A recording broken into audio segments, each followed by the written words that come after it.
like to call to order this Resource Conservation Commission meeting to order on February 17th.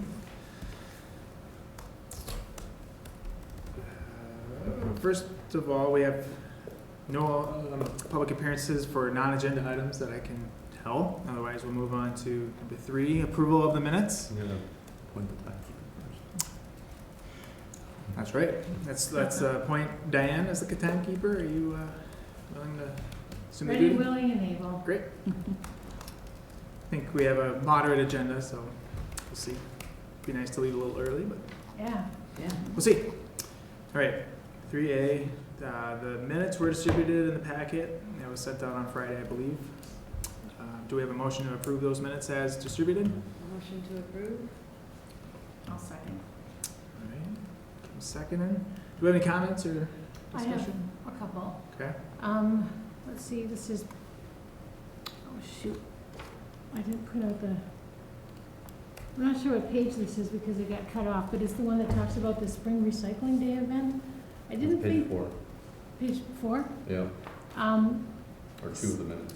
On the action item for under C, I didn't think that Claudia was gonna check with Pelletieri on the battery recycling because they don't do battery recycling, right? Oh, no, it's Resource Solutions. Yeah, so I think that we should just have that with Pelletieri and delete it. Also on F on the same page,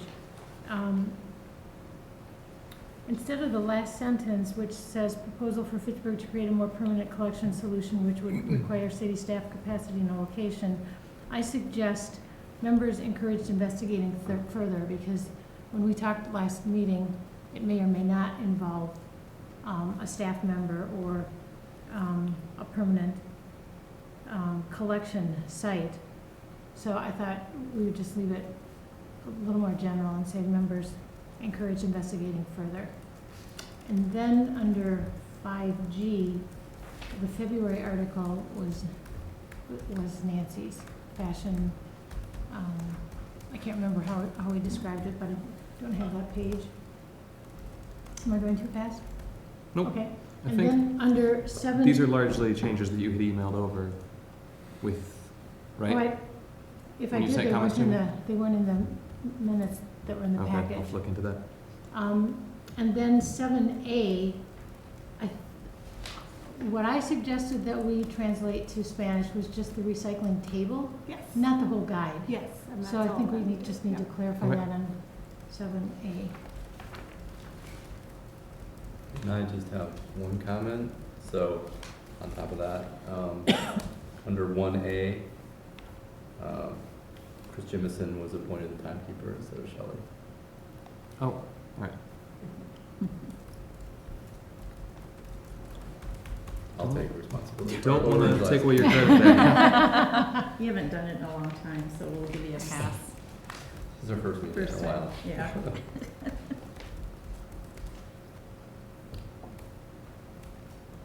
Okay. I think just also for the record, the item, I should have brought this up in the email, but just because I see it on the STAR articles, 5G, I think I volunteered to do just a more general efficiency article rather than stormwater, more from reducing your energy usage. That was my fault. I was just going based on memory. My Okay. notes were sketchy. Sorry. Yeah, I should have checked that against the video too. Just so that when I send it out soon, you guys are surprised. He likes those surprises. That's all I got. Anyone else have a comment? Thoughts? If not, all in favor of approving the minutes as comments are incorporated, say aye. Aye. Any opposed? Minutes are approved. With that, we'll move on to item 4A, the Sustain Dane speaker. We have Claire Schaefer here with us today to talk about Sustain Dane. I know we've talked a little bit about it before, but now she's here and going to give a little bit of overview on what it's about. Great. Can I join the table? Do you want me to Yep. stand? Over here would be great. There we go. Thank you. So I'm Claire Schaefer-Lechak, and I joined the Sustained Dane team as the executive director about 8 months ago. And I know there's been some history of us working with Fitchburg, and Phil and I have met, and Chris and I have worked on some projects, and just thought it makes sense for me to come and brief you guys on what we're doing right now and brainstorm possibly opportunities going forward that we could be a part of the work that you're doing as well. I'm going to pass this binder along as I'm talking. You just kind of flip through. So who here has worked with Sustained Dane in some capacity? Okay, good. It's about half of you. So we are a sustainability organization for Dane County. We look at sustainability from the kind of 3 Ps, planet, people, profit. But what we talk about is environmental health, social well-being, and a just economy, and kind of intersection of all 3 of those to create a sustainable community in our county. We have worked on a number of different projects over the years. So some people know us because we did a whole outdoor classrooms initiative a number of years ago. Some of us know us because we sold rain barrels at one point. But one of the programs that I really want to talk with you about is how we've worked with businesses and organizations to help them start sustainability initiatives, begin green teams, and start seeing a new lens for how business as usual goes on. We worked with about 110 companies over our programs. The City of Fitchburg was one of those organizations. And through that, we've been able to save 60 million pounds of CO2 and $2 million annually now. In 2019, we joined Starting Block, which is a entrepreneur kind of incubator building on East Washington, right across from the Festival Foods, and was selected as one of 8 nonprofits to go through an accelerator program to think about how can nonprofits be more like startups, how do you be more nimble? And really, our challenge is, we talk about this is the decade to deliver on climate change, and we need to think in new ways and act differently and get more people involved. So out of that program, we have redesigned our workshops, which we hope in a way is going to take down barriers and get more businesses and companies kind of starting this journey of sustainability and kind of continue to build this momentum. So our new program is called Accelerate Sustainability Workshop, and it's a half-day workshop. It's offered 3 times this year. It's from 8 a.m. until noon. There's one coming up at the end of February, the 27th. There's one in May, May 19th, and one in September, September 30th. And what we've done is we took the kind of knowledge that we gained over this 10 years of working with these hundreds plus organizations, and also the research that's coming out of, the ICPP report and Project Drawdown, and what are kind of the main areas we want to educate people on and kind of start the snowball. So we're focusing on energy efficiency and renewables. We're focusing on alternative transportation, sustainable food systems, and then governance and kind of structure. And what that's to do a lot about is, kind of forming those green teams or reinvigorating them. And then we have a section also that's going to talk about kind of, change management and making change in organizations. Right now, we are going to the first workshop. We have 11 different companies signed up. And we have 5 more signed up for the other days further down. So we are already on pace to have more businesses engage with us than we have in previous years for Empower. But that's not enough for me. I want more.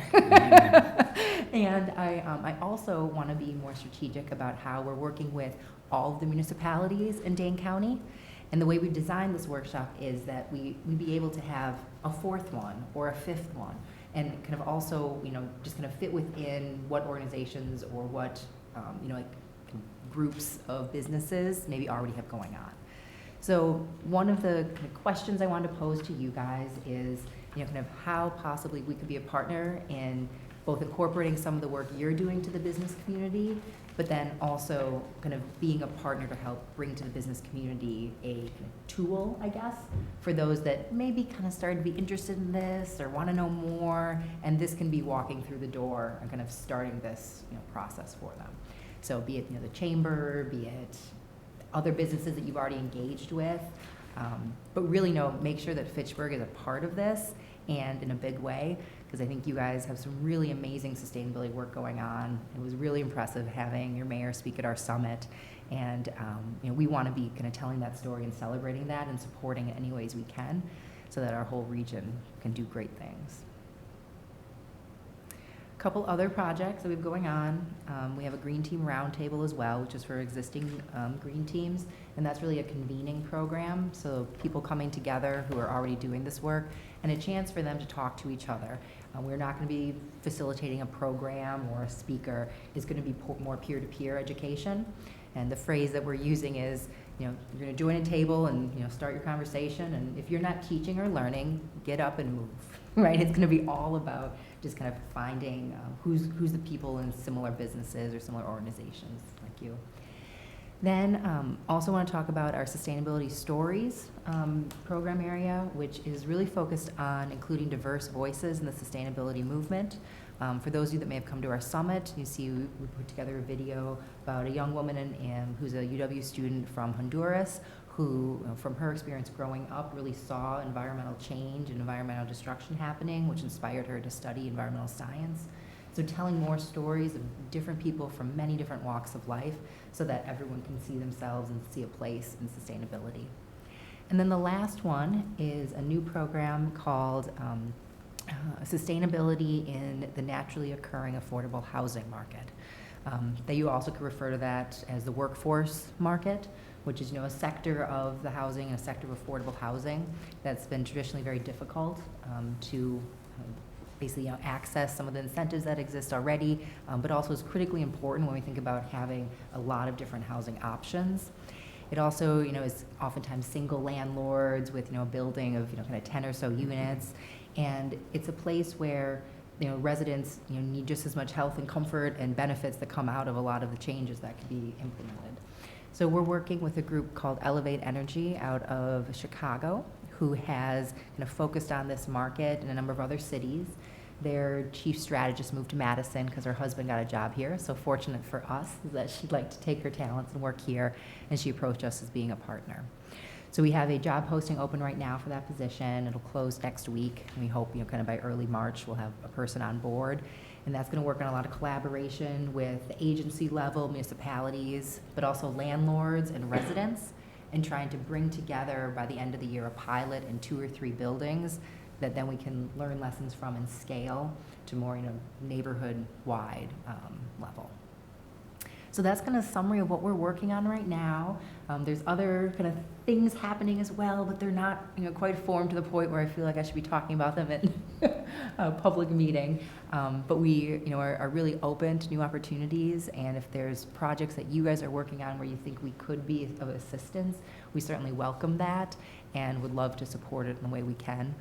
Just the more kind of we are connecting opportunities and connecting people and projects, I think the more success we're going to have. One issue that this commission discussed maybe, 5 years ago or so, and really didn't come up with a good solution was when you're talking about sustainability in affordable housing, encouraging building owners, landlords, to insulate better. Mm-hmm. Are you addressing that in your, Yep. what approach are you taking? So, well, we're early on, right? The kind of the insulation piece, though, is important, for loss of air and air conditioning, but also for hearing, right? So that, you have a quiet environment. And part of what we're doing is we're putting together a maybe profile of kind of for our community, what are the biggest opportunities and areas that need to be addressed. And then what does the outcome look like when you do that? Mm-hmm. So, we can talk about, nationwide, this is what it means, when you insulate a building versus not. But the trust, to be quite honest, I don't think is there yet for our kind of landlord community. Okay. So that we can have some of these kind of buildings that are in our backyards have success and be the stories to get others to kind of go through that, maybe whatever barrier that is of, well, maybe that's not for me, or I want to do that. There is also a question of kind of funding too. There's a national funder that's supporting this. So there may be opportunities too with that funder to help lower the gap of the costs for doing some of this work when we can prove out, why this is the one thing that we really want to focus on, or these are the 2 things that we think are most important for us. Good. So I will keep that in mind in terms of the insulation, and that we make sure we don't miss that in the conversations. The hurdle that we were facing was the incentive, because if the tenant is paying utilities, Right. the split incentive. Where's the payback for the building Right. owner? Yeah. And part of this is framing too, right? Like the money is important, and a lot of times that's the driver, but also starting to talk about this in other ways. You know, how do you retain your tenants, or you know, how do you have kind of health, public health care, needs that aren't being addressed. So we're aware the split incentive is a challenge, which is why this segment of the market for a long time, it's kind of been status quo. Yeah. Good luck with that. Thank you. I'd be curious how other municipalities are involved Mhm. in working with you. Yeah, certainly. So when we began the work with businesses and organizations, we were given a grant from EPA, and then we had matching funds from the City of Madison, MG&E, and then some smaller foundations. The City of Madison has continued to work with us in a kind of, grant contract fashion. I don't know the correct municipal term, but they support us because what they found is that working with businesses has been very tricky for them, just with how staff is already stretched too thin in municipalities, and also the relationship is oftentimes more of a stick and less of a carrot, and there can just be challenges with that kind of framework. So we've been a real strong partner with them to help address the business community.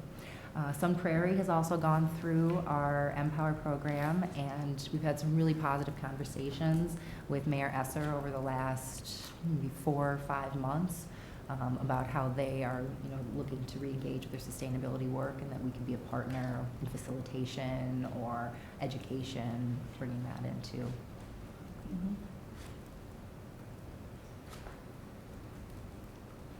How can we at the commission level, kind of best help your efforts around Dane County?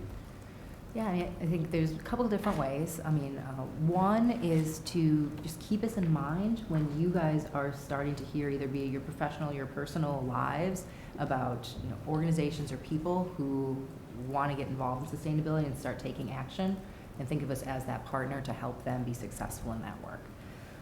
More specifically towards Fitchburg, if it would make sense to do a brainstorm around, is there a more targeted effort that we'd like to lead in this community of bringing together 10 or so businesses that we want to be kind of champions in 2020 around sustainability, and we can be that kind of workshop partner to make that happen.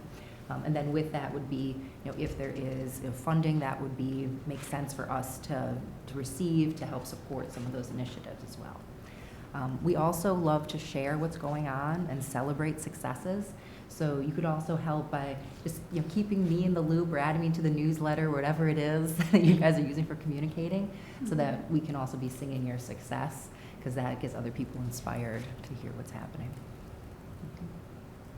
What size businesses do you primarily work with? All sizes.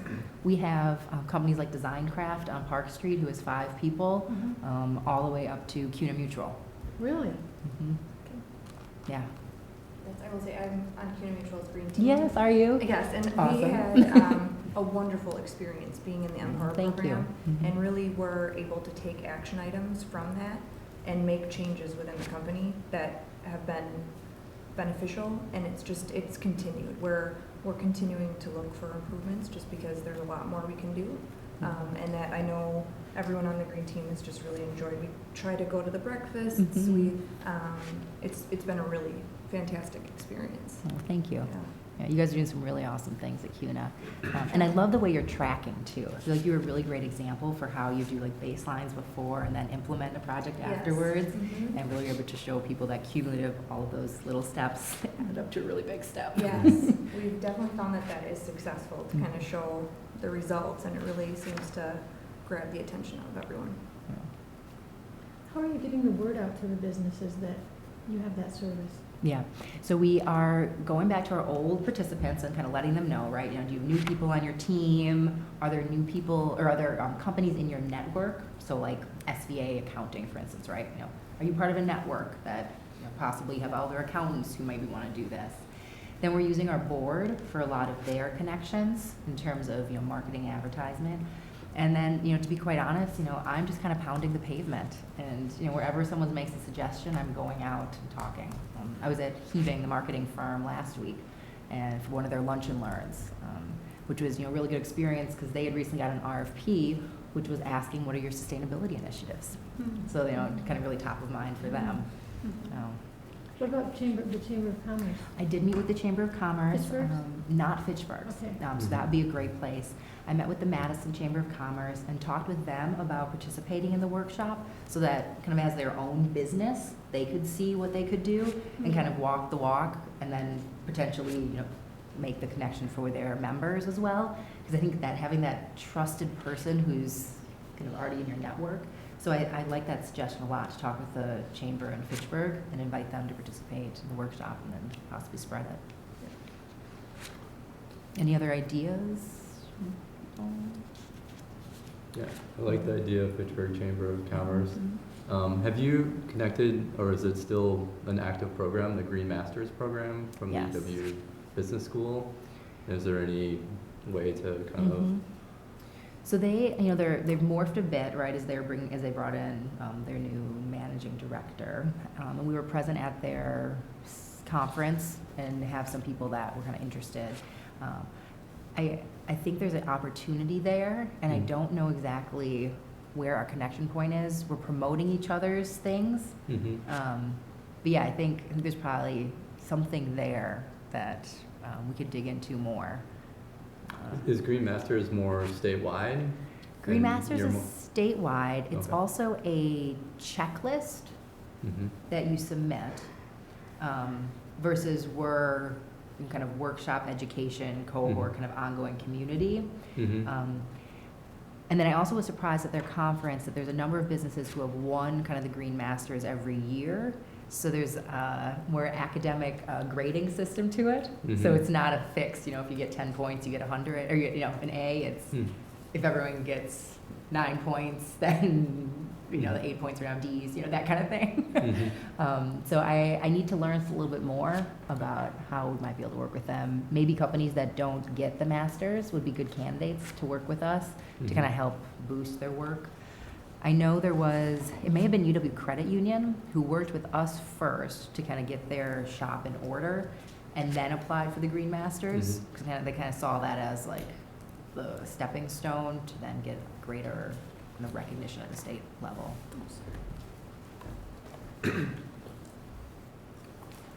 All right, now I will just say I've been working with Claire for the past few months and also with Kim.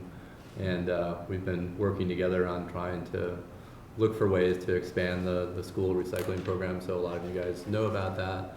I think some of you may have known that we've been talking to Claire, but we've had a good experience and we're continuing to try to work different ways to kind of expedite that program to get it going into more of the schools across all of Dane County really. So we're working on some exciting next steps coming up in the next couple of weeks. So we've got a couple of exciting meetings coming up. So we'll share more at the next meeting. It's great. That program has such tremendous potential and so much support from staff, which makes a huge difference. Yeah. I mean, it's just amazing, the teachers that come up and make comments about how thankful they are, how grateful they are that this is being done. It's good. Yeah, I hope we have good news to share in the coming months. Maybe lastly, I know the first bullet point of the slide here says you work with current sustainability plans. I know Fitchburg is starting to think about making one. I'm assuming that's something that you could potentially help out with or potentially help write, either some consultant-wise or even just talking with Phil. I feel like that'd be very useful. Yep, or, workshop, kind of facilitating workshops. We did some work with the Madison's comprehensive plan in that area. So yeah, if that's a role we think we could help support, certainly be open to that. Great. Right about on schedule. Anyone else have questions? I know you've been asking them good ones, but Well, thank you. yeah, thanks for coming. Yeah. Today. Yes, Yes, especially thank you in for all this the- weather. Oh, Yeah. yeah. It's winter. It's time for some weather like this. And thank you for all the work you guys do in this committee and just supporting Fitchburg's sustainability efforts. Sure. Yeah, thanks. Thank you. Thanks a lot. Thanks.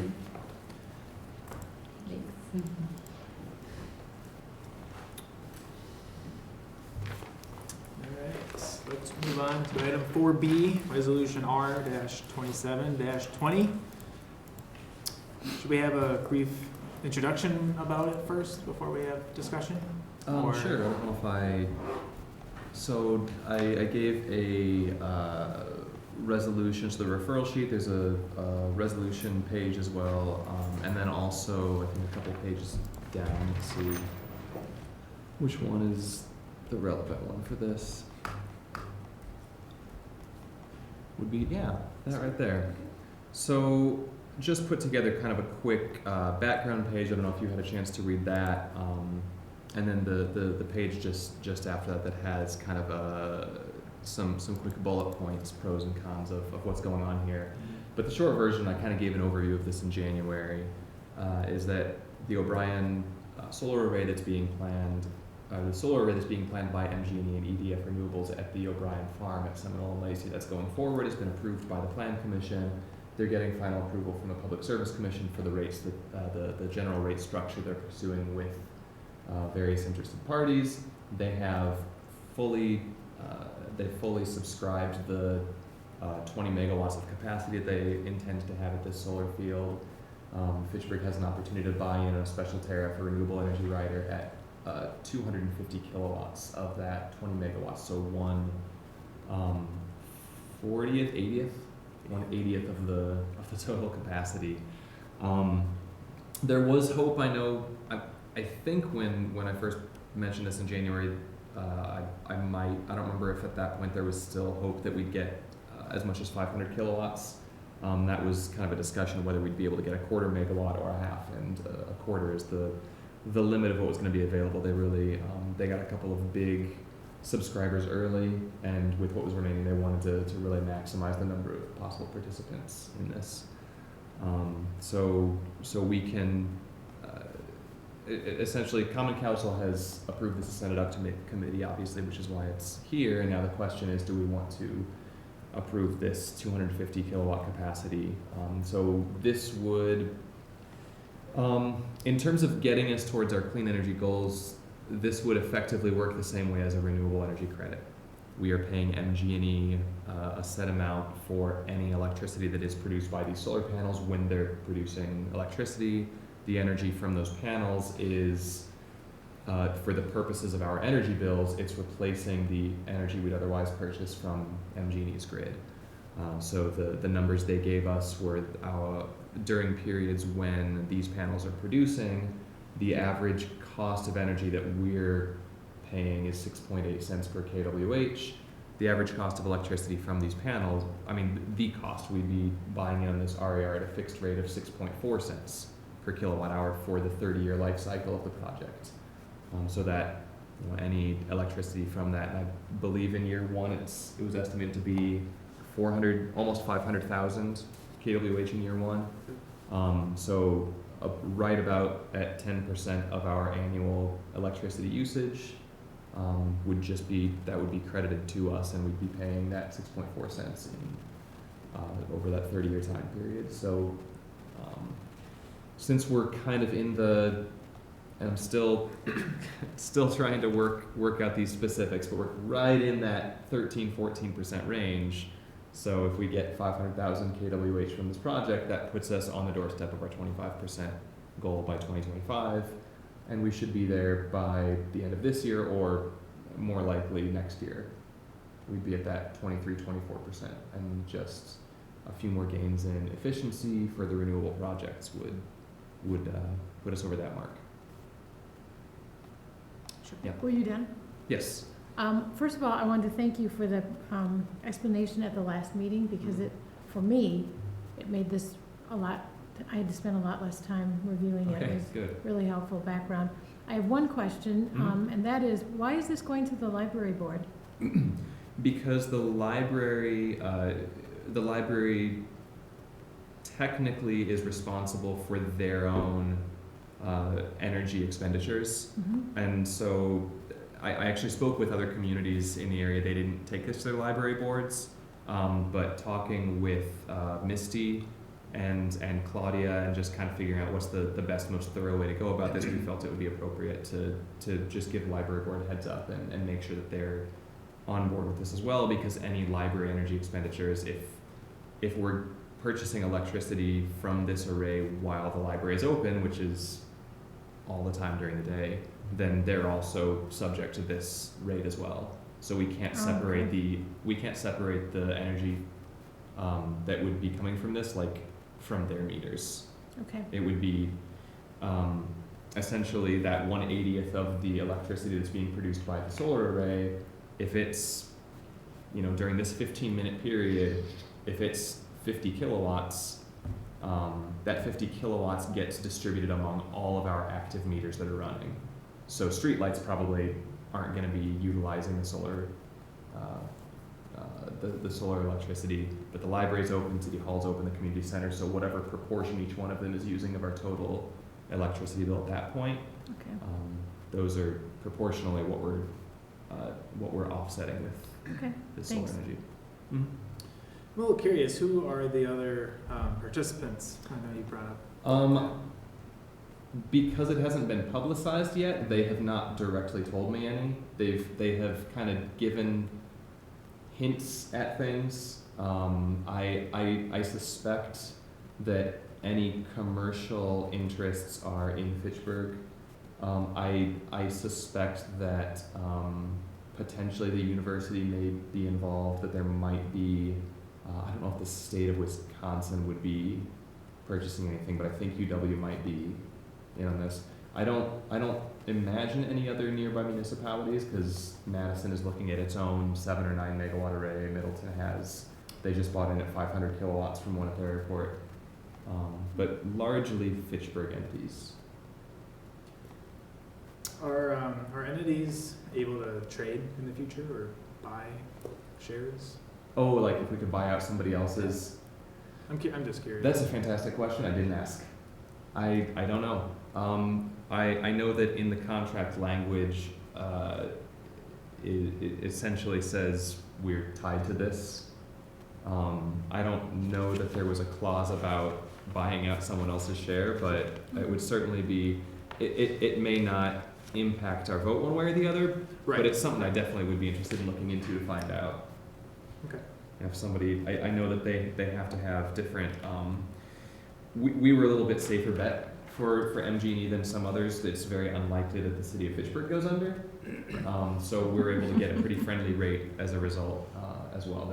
I think some of the other rates are going to be a little bit pricier just because MG&E is taking on more risk if they, if they take on a business that has 100 employees, the chances that they're still around in 30 years, maybe is a 50-50 proposition. Sure. And at that point, if a company goes under, then maybe that's maybe that's a time when they'd open it up to somebody else. So I know I did express our interest in looking at up to 500 kilowatts of capacity. So that's also kind of part of. I at least made it clear to them we had been discussing 500 kilowatts as a possibility, not just 250. When I spoke with Sonia and Misty and Valerie Zisman and Pat Marsh and the mayor, they all felt pretty positive about the 500 kilowatt option as well. And so essentially what I put into the resolution language was we want the 250 kilowatts, assuming that all the committees vote yes on this, and excuse me, and if anything additional up to a total of 500 becomes available, then we approve that as well. Okay. And my assumption is that if that happens 3 years down the line, we need a new resolution. This is not an ongoing thing. That's more of a short term, but I think if something else became available, at least given the current status of our renewable energy efforts and what this contract rate looks like, I think it would be in our interests to pursue additional small portions if they become available. Thank you. In terms of, just the impervious surface that would be increased by the solar, do we feel pretty confident with the actions that are going to be taken in terms of managing potential stormwater?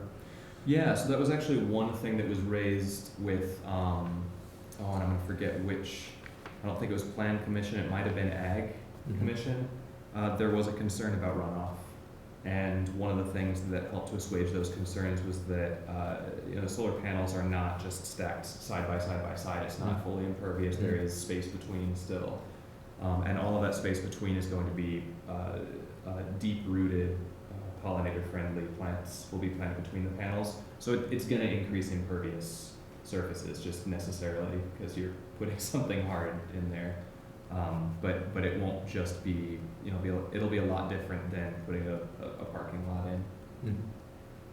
I don't know what the ratio is of, pervious to impervious, but I know that they're at least doing what they can to make sure that drainage and runoff aren't significantly impacted. Very good.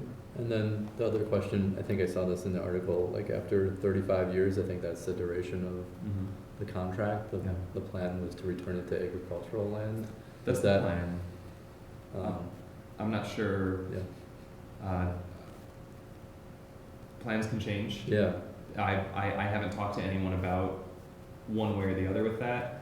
I don't know what it takes to revert a solar field back into agricultural, but my understanding of the technology of the panels is that, you get 30, 35 years down the line and they lose enough in efficiency that the value's not there anymore. So at that point, maybe you're looking at putting in new panels or returning it to agricultural land. But yeah, at least right now that's the plan. So I guess And I don't would- say that like, oh, I've heard something Well, it's on the not like inside that's that's gonna been change. done I before. just- Yeah. It's so far down the road, but Yeah. that is the plan. Yeah. And there aren't a lot of things that I consider to be set in stone more than 10 years down the road. Yeah, no, I understand that that's, but it's just like, if I think ahead, just from the perspective of like, we're working up to try to get towards, 100%, and then all of a sudden we remove this huge chunk 35 years down the road, how do we, get that back? I mean, in the interests of, I think to be perfectly honest, we're not going to get to 100% without MG&E's help. Yeah. Certainly Oh, for not by sure. 2030. And Yeah. so if 30 years down the road we lose this 250, There's already a plan B in place. if losing that 250 is fatal to our clean energy goals at that point, I think there are a lot bigger problems. Yeah. Yeah. Yeah, it makes a lot of sense. We've exhausted our time on this. Okay. Yeah, I mean, I don't know can we give opinions? I think this is a good resolution. I mean, it's not only helping us meet our goal of 100% clean energy, but it's helping, as I see it, get cheaper energy, is it not? I mean, going from 6.8 cents to 6.4 cents per Yeah. kilowatt, which. And rates can change. Right. Right now it's a net positive. It could become way more positive, or if rates just drop by half, then this becomes, a weight around our neck, but we don't know. Right now it's a positive and it looks like it should continue to be going forward. Mhm. And one other thing I didn't mention that kind of I thought of because you asked who else is participating in this. The project goes ahead, it will be fully subscribed with or without us, so this is not like a but-for clause kind of a thing. If we don't buy in, it's still going to happen and we just don't get the benefits. And so it's not the same as us putting up panels that wouldn't have existed without our investment. But at the same time, we have a city goal to hit a certain percent. This is, I think, a really solid step in getting us towards that goal. It's much lower risk for us because we don't have the initial upfront cost of buying the panels and dealing with the maintenance. That's something that the same as a group buy, because it's this large project that gets distributed among the participants and over the years. And so that's, we kind of, there's those trade-offs, but yeah. Could you talk a little bit about, briefly, Sure. kind of the process from what happens from tonight and then timeline of where it goes and? Sure. So at this point, once every plan subscriber has agreed and signed a contract, these all go back to MG&E. Those contracts go to the Public Service Commission. They will actually approve each one of the individual contracts separately, or maybe in bulk, but they're approving each of the individual contracts at the PSC. Once that's done, once EDF Renewables and MGE have notice from the PSC that they can go ahead, they'll start working on the project. They should begin late spring, early summer of this year, I believe. The current timeline they've got says construction should start in May and commercial operation achieves December. For one first phase, I think. For the first phase, yep. Yeah, and so this is being done in stages. Everything I've come to understand is that our 250 will be in the first phase. So we're not waiting 2 years for our electricity to come online. That we should be in as soon as the operation begins. We'll start generating electricity. Perfect. Any other questions, comments? Otherwise, can I motion to approve the resolution? Not a motion. Do we have a second? Second? All right. All in favor of approving the resolution R-27-20, say aye. Aye. Any opposed? The RCC votes and to approve resolution R/R-27-20. Do you think someone from RCC needs to be at the subsequent? I Or will you- be. were you I'm going to planning- be at the library meeting on Okay. Wednesday and at Finance and Common Council next Tuesday. Think you got it? Yeah, Okay. I think so. I think the toughest questions I faced, were that first group of city leaders a couple weeks ago, Sure. and they kind of prepped me for all the things I needed to look into and questions that still needed to be asked. Great. Mhm. They and I all feel a lot better about it now after that discussion. Perfect. All right. Good job. Moving on to old business agenda items, 5A, the final Office of Energy and Innovation report. Phil, how's that looking? Looks really good. It's quite long, which is why I really only put kind of a tease of it in here. And did I not include slides?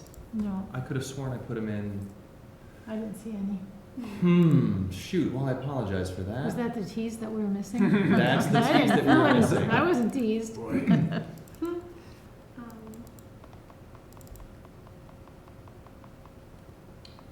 Then I wonder they weren't in the staff update. There's just a I paragraph. saved slides, and now I have to think about. Shoot, I should have checked on that with you before the meeting, Claudia. I'm sorry about that. So it's looking really good. I have about 60 slides from. Let's see if I can just audible this while I'm racking my brain on whether it's possible for me to access this in the coming 3 or 4 minutes. So I got 60 slides or so from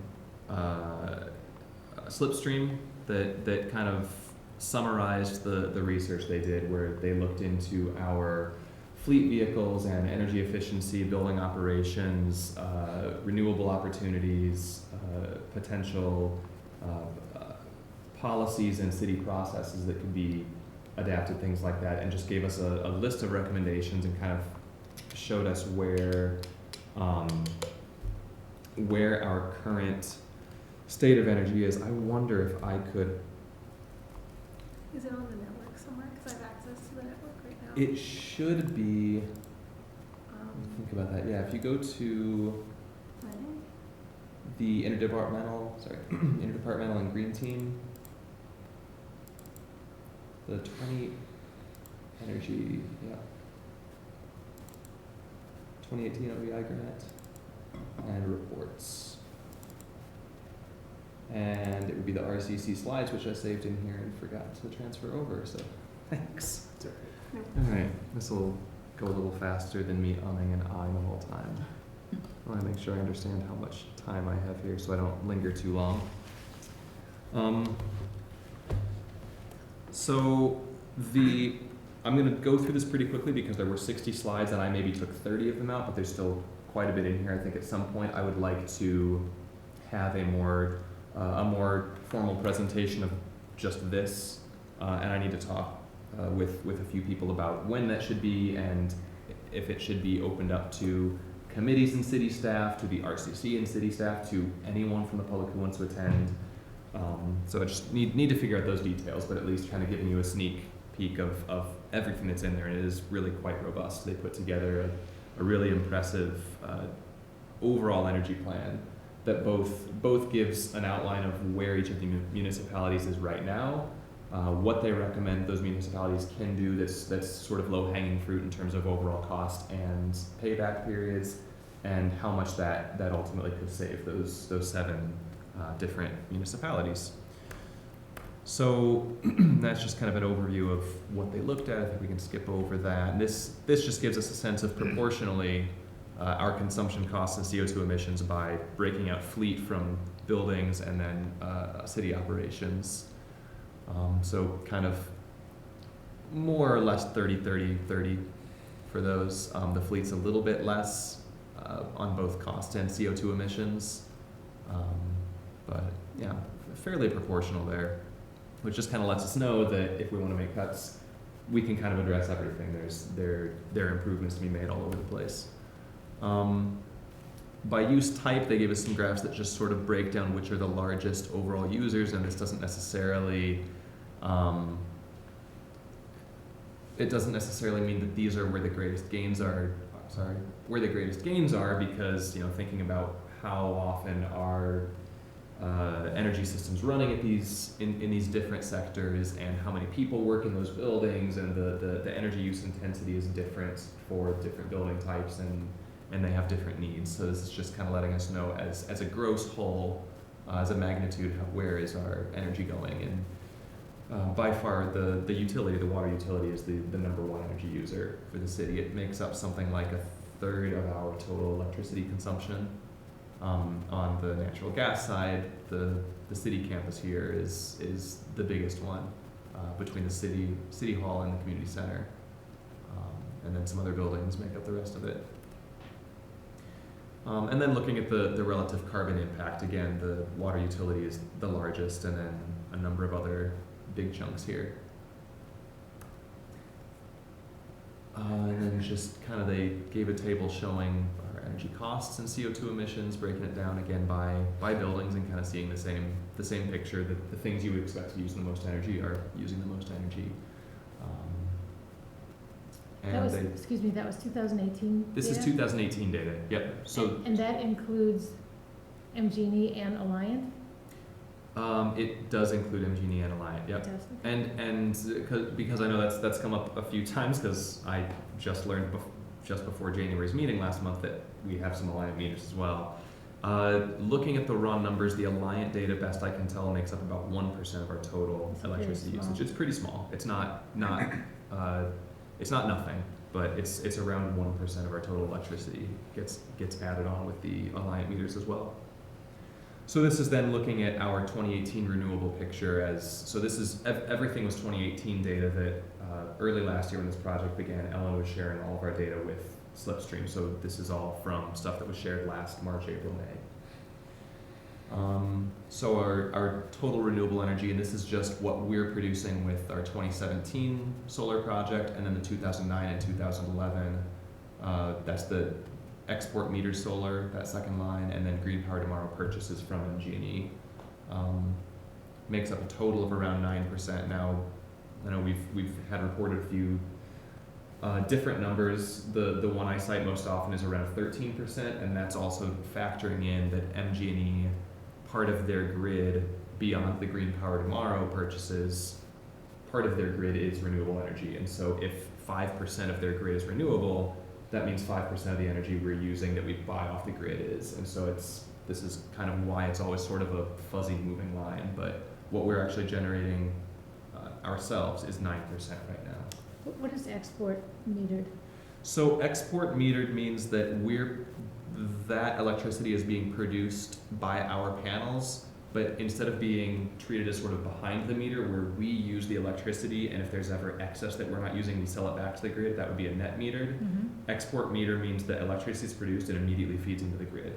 So those 2009 and 2011 panel projects that were put on City Hall and the Public Works Maintenance Facility, those don't directly feed into the electricity use for those two buildings. They go to the grid, and we're just paid at a separate rate from MG&E. It was a CG4 rate, and after 10 years that expires and it goes to a CG2 rate. So we just get paid a certain amount. Those are the export meters Right. at those two places? Yep. Okay.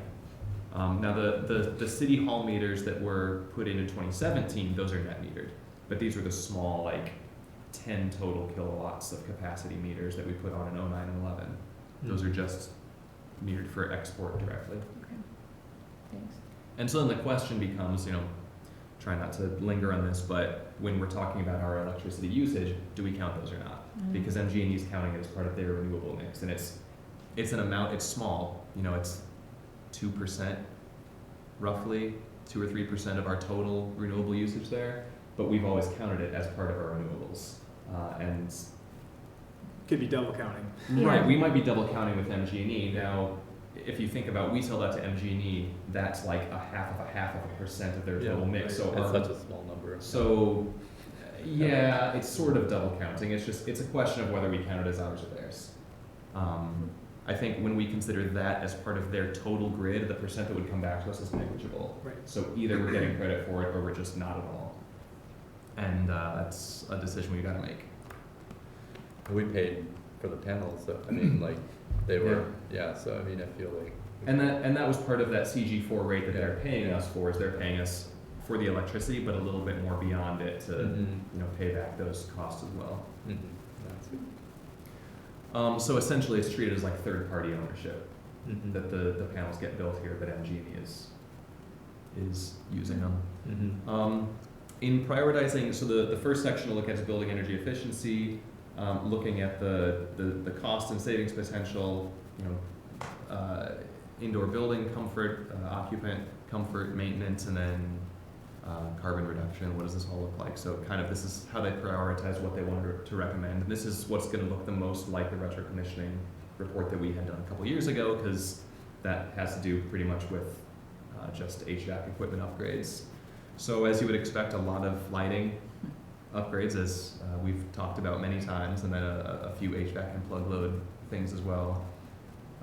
Most of these under a 3-year payback, and all told, just in City Hall, we could save annually $14,000 in. Actually, I need to check. Nate, I'm not sure if that's annual or life cycle savings. excuse me, we're 5 minutes past, but I would like the chance to look at these slides and then discuss it. Is that, can we Sure. do that at the next meeting? I think so. Sure. Because this is. Yeah, there's a lot in here. And this is why I want to make more of a full report of this. Is there is a ton of data. This was incredibly thorough. I'm still just scratching the surface of it with what I've been able to read and really fully internalize. But just to skip through faster, the broad theme you can get is there's a lot of stuff we can do. They identified some buildings where we could potentially add more solar installations. They looked at fleet upgrades. I kind of skipped past that one. So they kind of spanned they ran the gamut here. They didn't look at upgrades to the water utility because not every municipality provided utility data, but pretty much everything else was touched on. And they ended up estimating that 18% of our current energy expenditures could be saved if we pursued all of these upgrades. Now that includes, a number of fleet things that some are more actionable in the short term than others given our current budget constraints and replacement cycles of vehicles. The renewables are a little bit tougher because it's a higher upfront cost. But if we pursued all these, we could realize almost a fifth of our energy use being reduced. I'm a big fan of this just because with our clean energy resolution, we did target 100% as our goal for 2030, but the clean energy resolution also stated that we were going to start by prioritizing energy efficiency, and this is something that is drawn out in this OEI report. Is it's not just starting out by saying, well, let's just install solar. Mm-hmm. Well, that's great, but if you can cut your energy bills by 30% first, you need a lot less solar than to cover what's left. Mm-hmm. This is really neat. I mean, it's slides to easily absorb information, but then the report, I'm sure, is very detailed as to. Yep, and I want to, hopefully before the next meeting, I want to find a place, a logical place on the city's website where the report and these slides can live. Great. I think it would be nice if I can get a link out to all of you to look at it, but then also, this is something that, would be fantastic to have publicly available, that this report is out there. So I'm gonna look for a place for that to live, and then alert you all as soon as I do.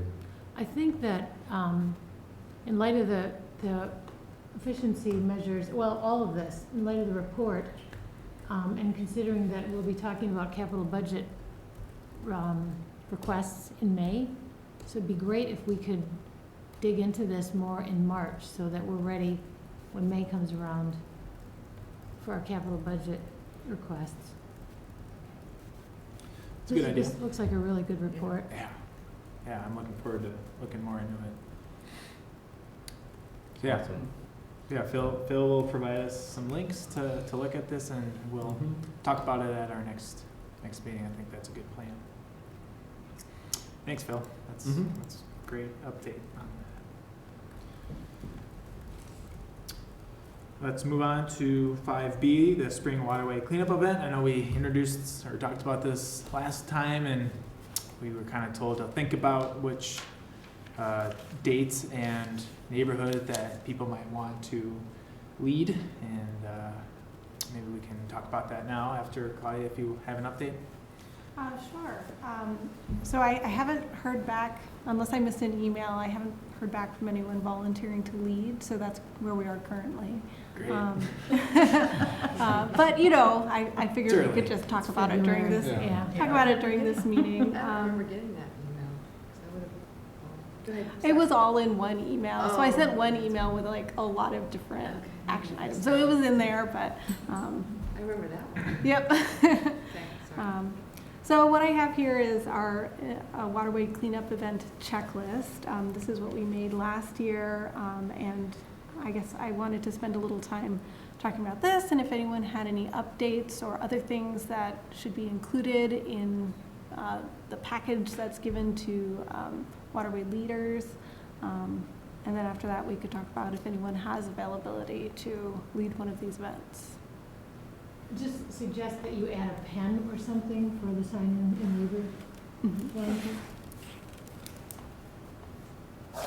Otherwise, I think it looks really good. I'm not sure we need name tags. What? do Yeah, you mine use fell name off. tags? We used them, at least I did, just Did because I you? was the leader.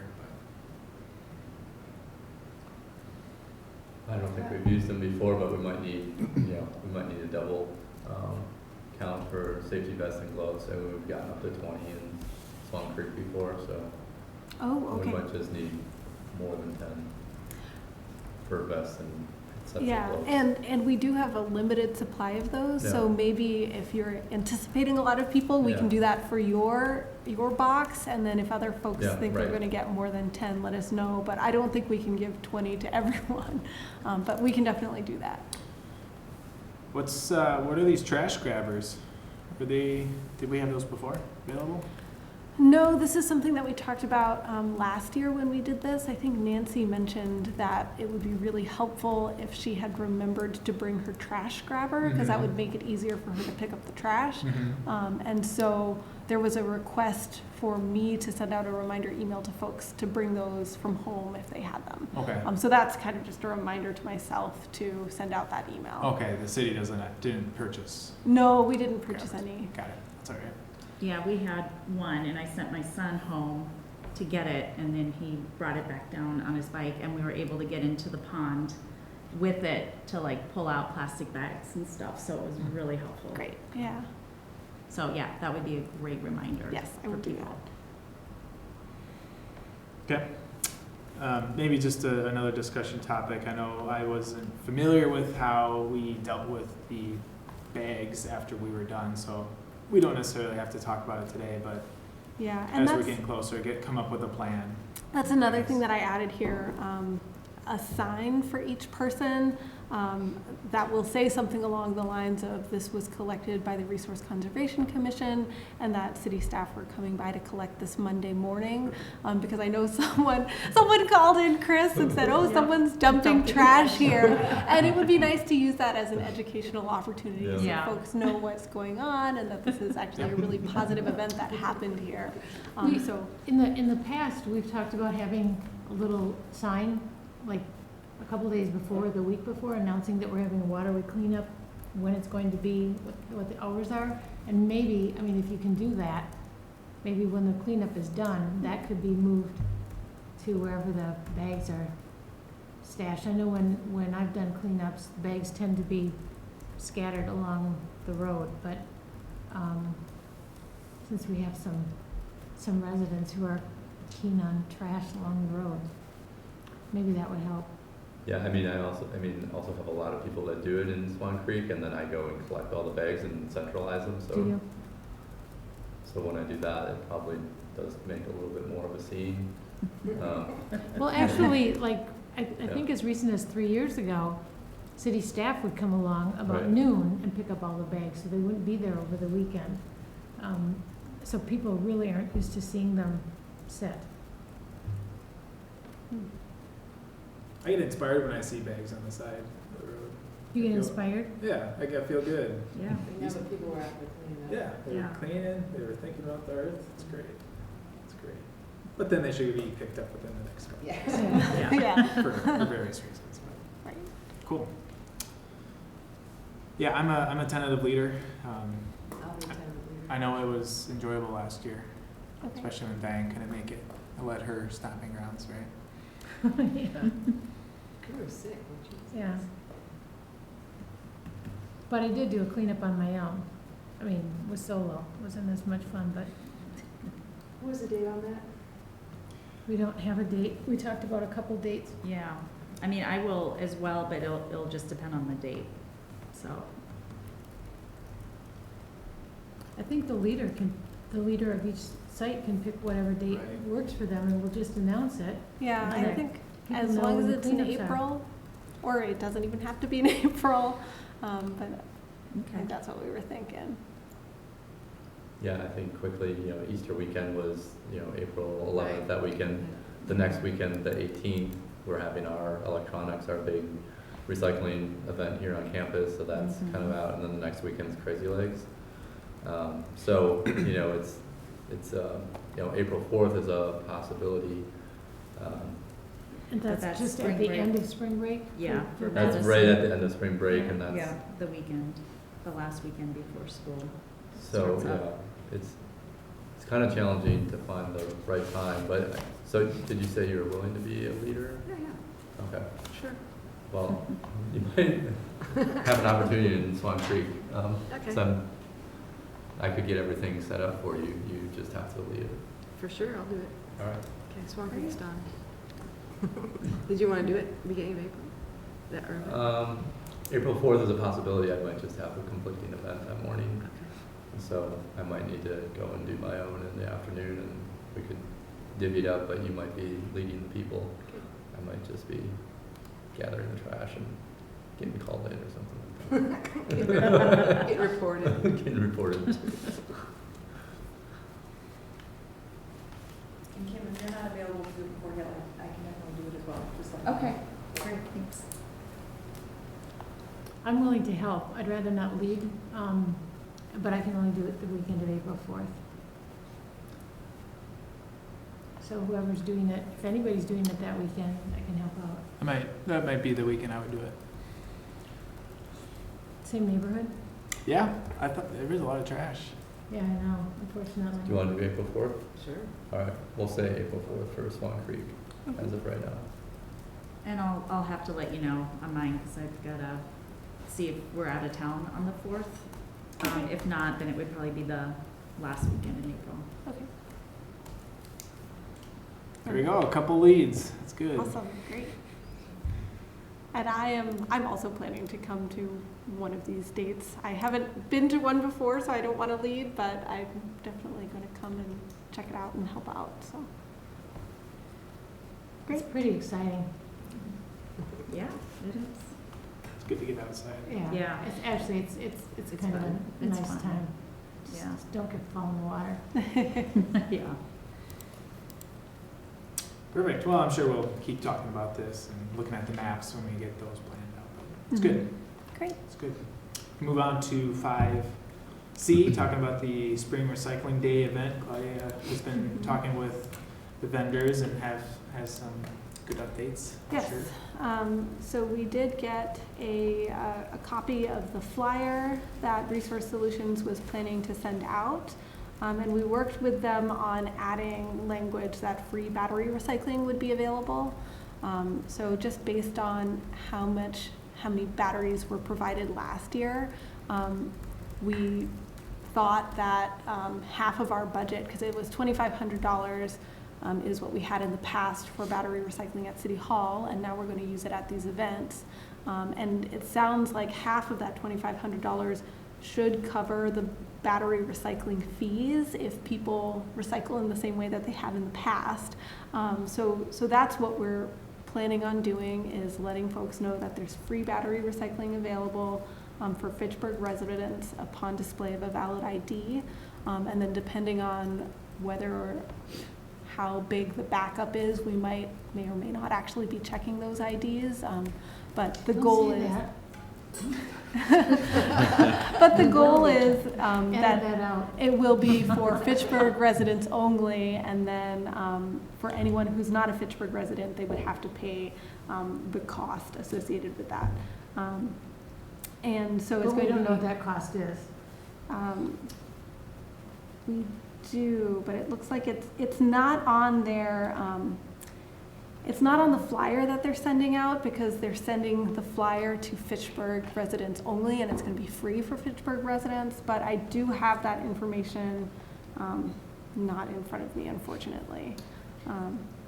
Claudia, the last collection, let's see, this last fall, they accepted batteries and there was no charge.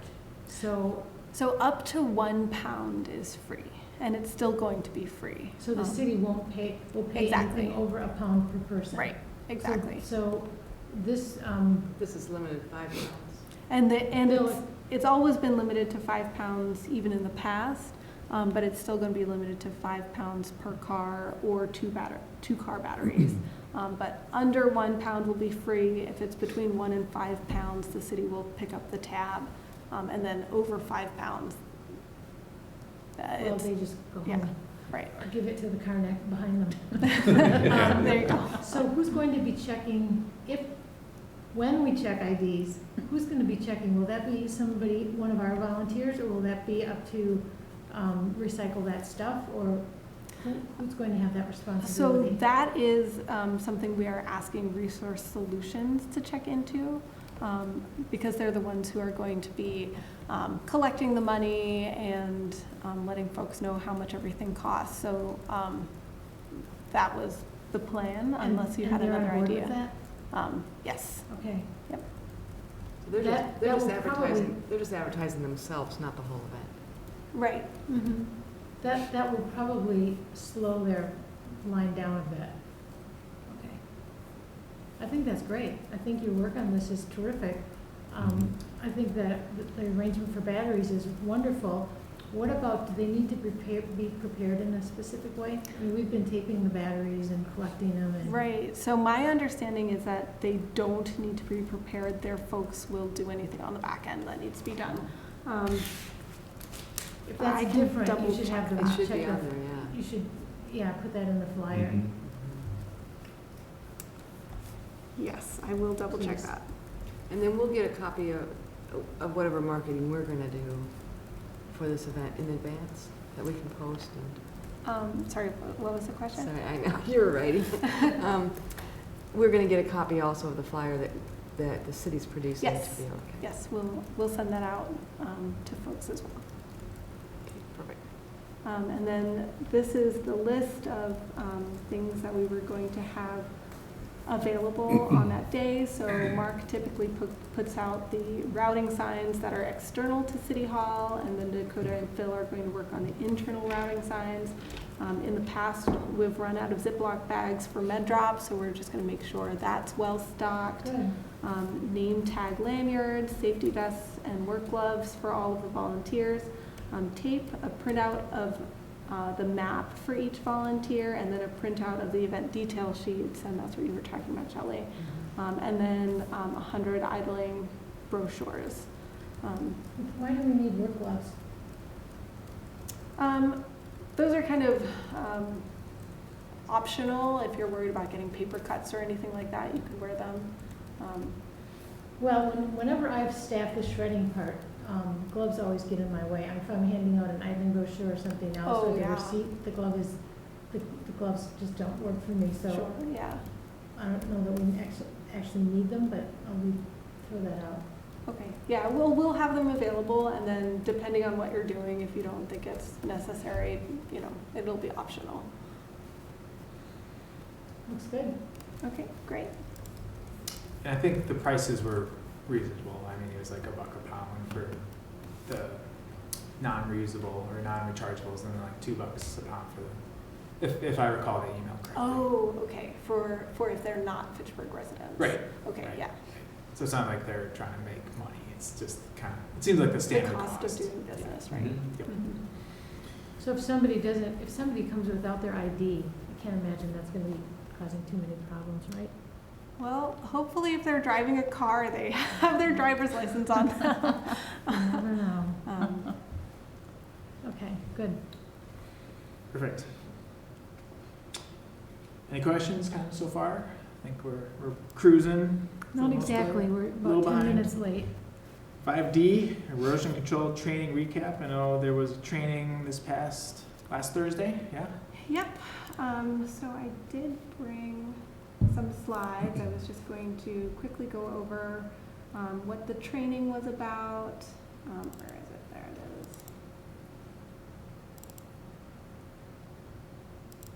So this was an 1.5 hour long training that we had over at the library. The target audience was anyone who's associated with an erosion control and stormwater management permit. Basically anyone who had a permit last year. We sent them an invitation to this. We got 47 folks who signed up, and it was very well attended. This is just information about me. What we talked about included why does erosion control matter. Sorry, and I feel like I should back up just to give a little bit of context for this. So you would need an erosion control and stormwater management permit if you're disturbing more than 4,000 square feet of land. And you would need the stormwater aspect of the permit if you are adding more than 20,000 square feet of new impervious area, or if you're doing a redevelopment. And so there are requirements. If you just have the erosion control piece, then you need to protect downstream waterways while you are doing construction. And then if you are adding more than 20,000 square feet of impervious area, then other requirements apply, such as rate control, infiltration, oil and grease, sediment control. Those are the major ones to protect downstream waterways from water quality problems, and then also potential flooding for your downstream neighbors. So the target audience here was anyone who's doing construction or is associated with construction. So we started with talking about why erosion control matters, how does erosion control occur. We brought people through the permitting process and what the city's role is. We had a training manual, which I brought here as an example, which basically has all of the design guidance for when you are putting in temporary and permanent measures. All of the design guidance can be found in this manual, so we were hoping that this is going to be a really good resource. Every attendee got a copy of that? Every attendee got a copy, Nice. and it's something that we asked everyone to give us feedback after the class on whether or not they found this valuable and if it's something that they're going to reference, because it is a lot of paper, and if folks aren't going to be using it, we won't make this available in the future, but I personally thought that this would be very useful to folks, so the jury's still out on whether or not folks found that useful. Is it available online? It's not, so all of the components of this training manual are available online. So chapter 1 is DNR technical standards for erosion control measures, and it's for each different type of thing that you can have on a site, like a tracking pad and silt fence. These are all different standards, and there are multiple PDFs for everything.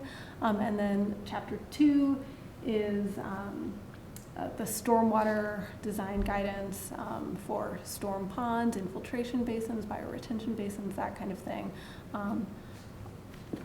So everything is available online.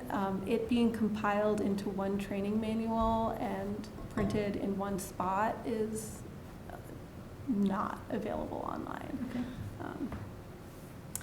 And then we went over erosion control practices and how to avoid common mistakes, the expectations for folks when they're conducting an erosion control inspection, which is required weekly and after half-inch rainfall events. Could you back up? Do you have slides for the erosion control practices? Could we see them? I do, yeah, and I'm just telling you what the outline is right now. I have 85 slides.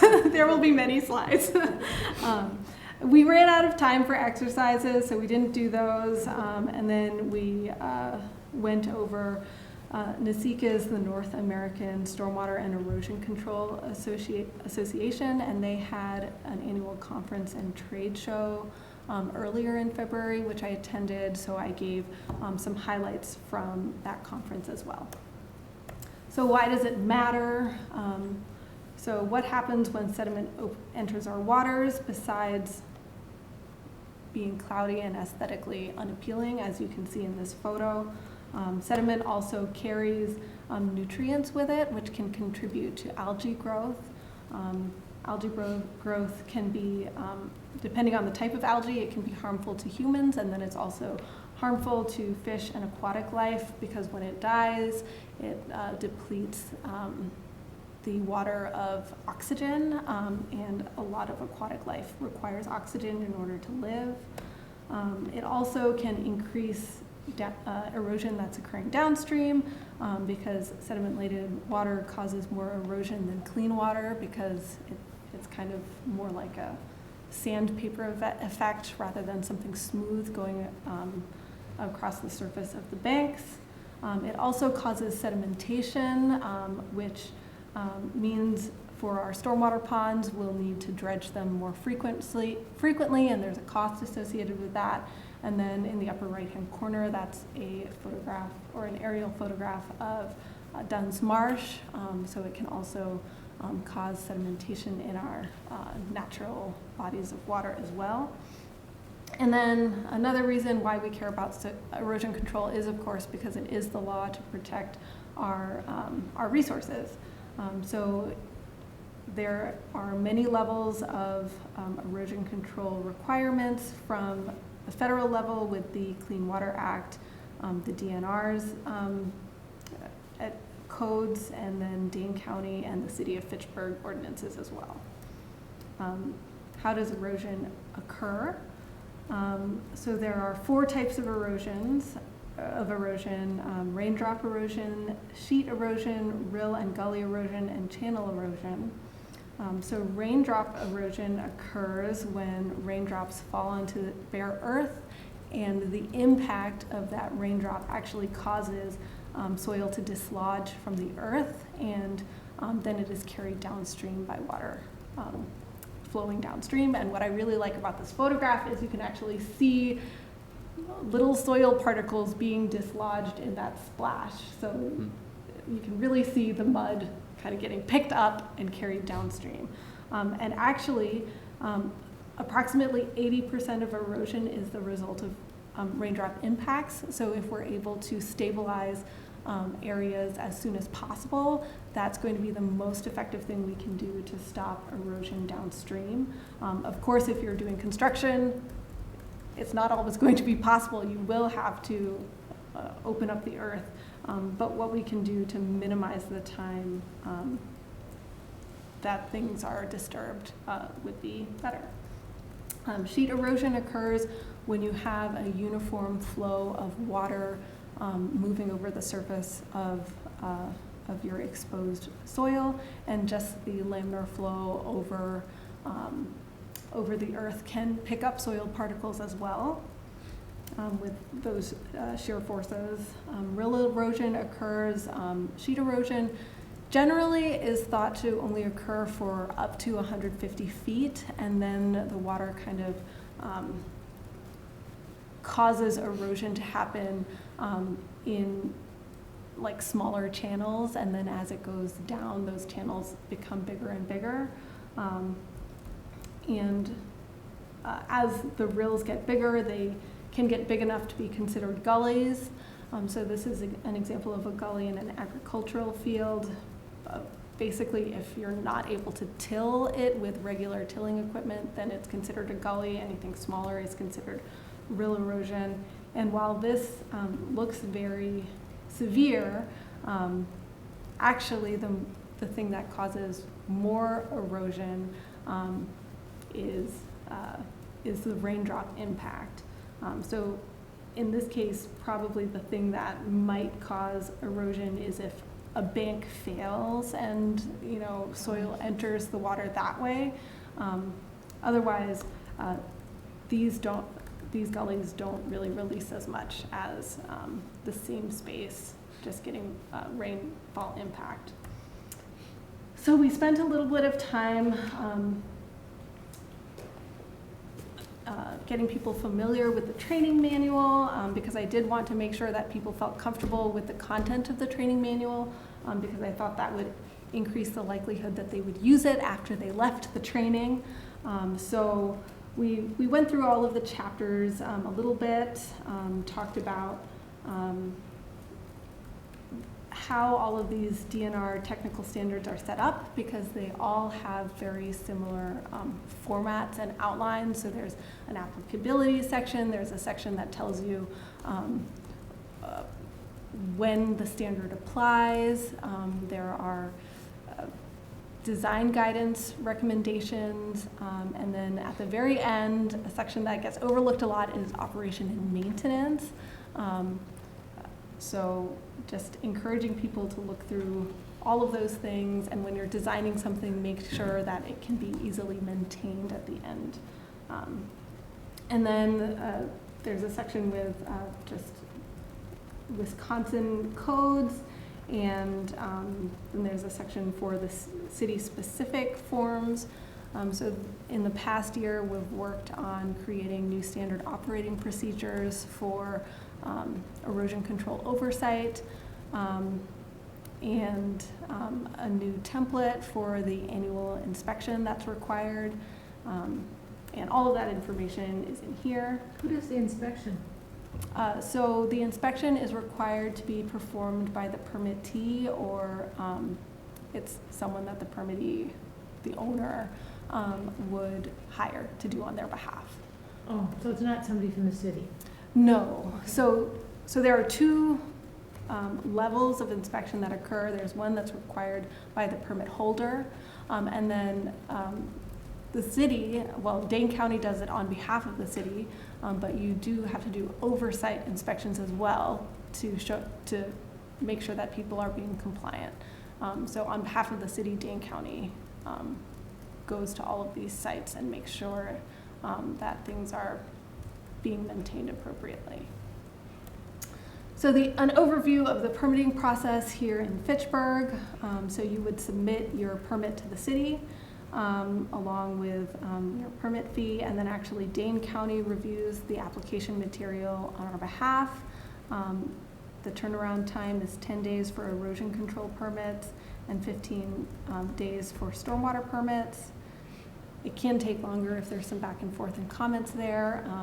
And then Dane County will send us an email saying that it meets the ordinance requirements. We'll do a final review and then issue the permit.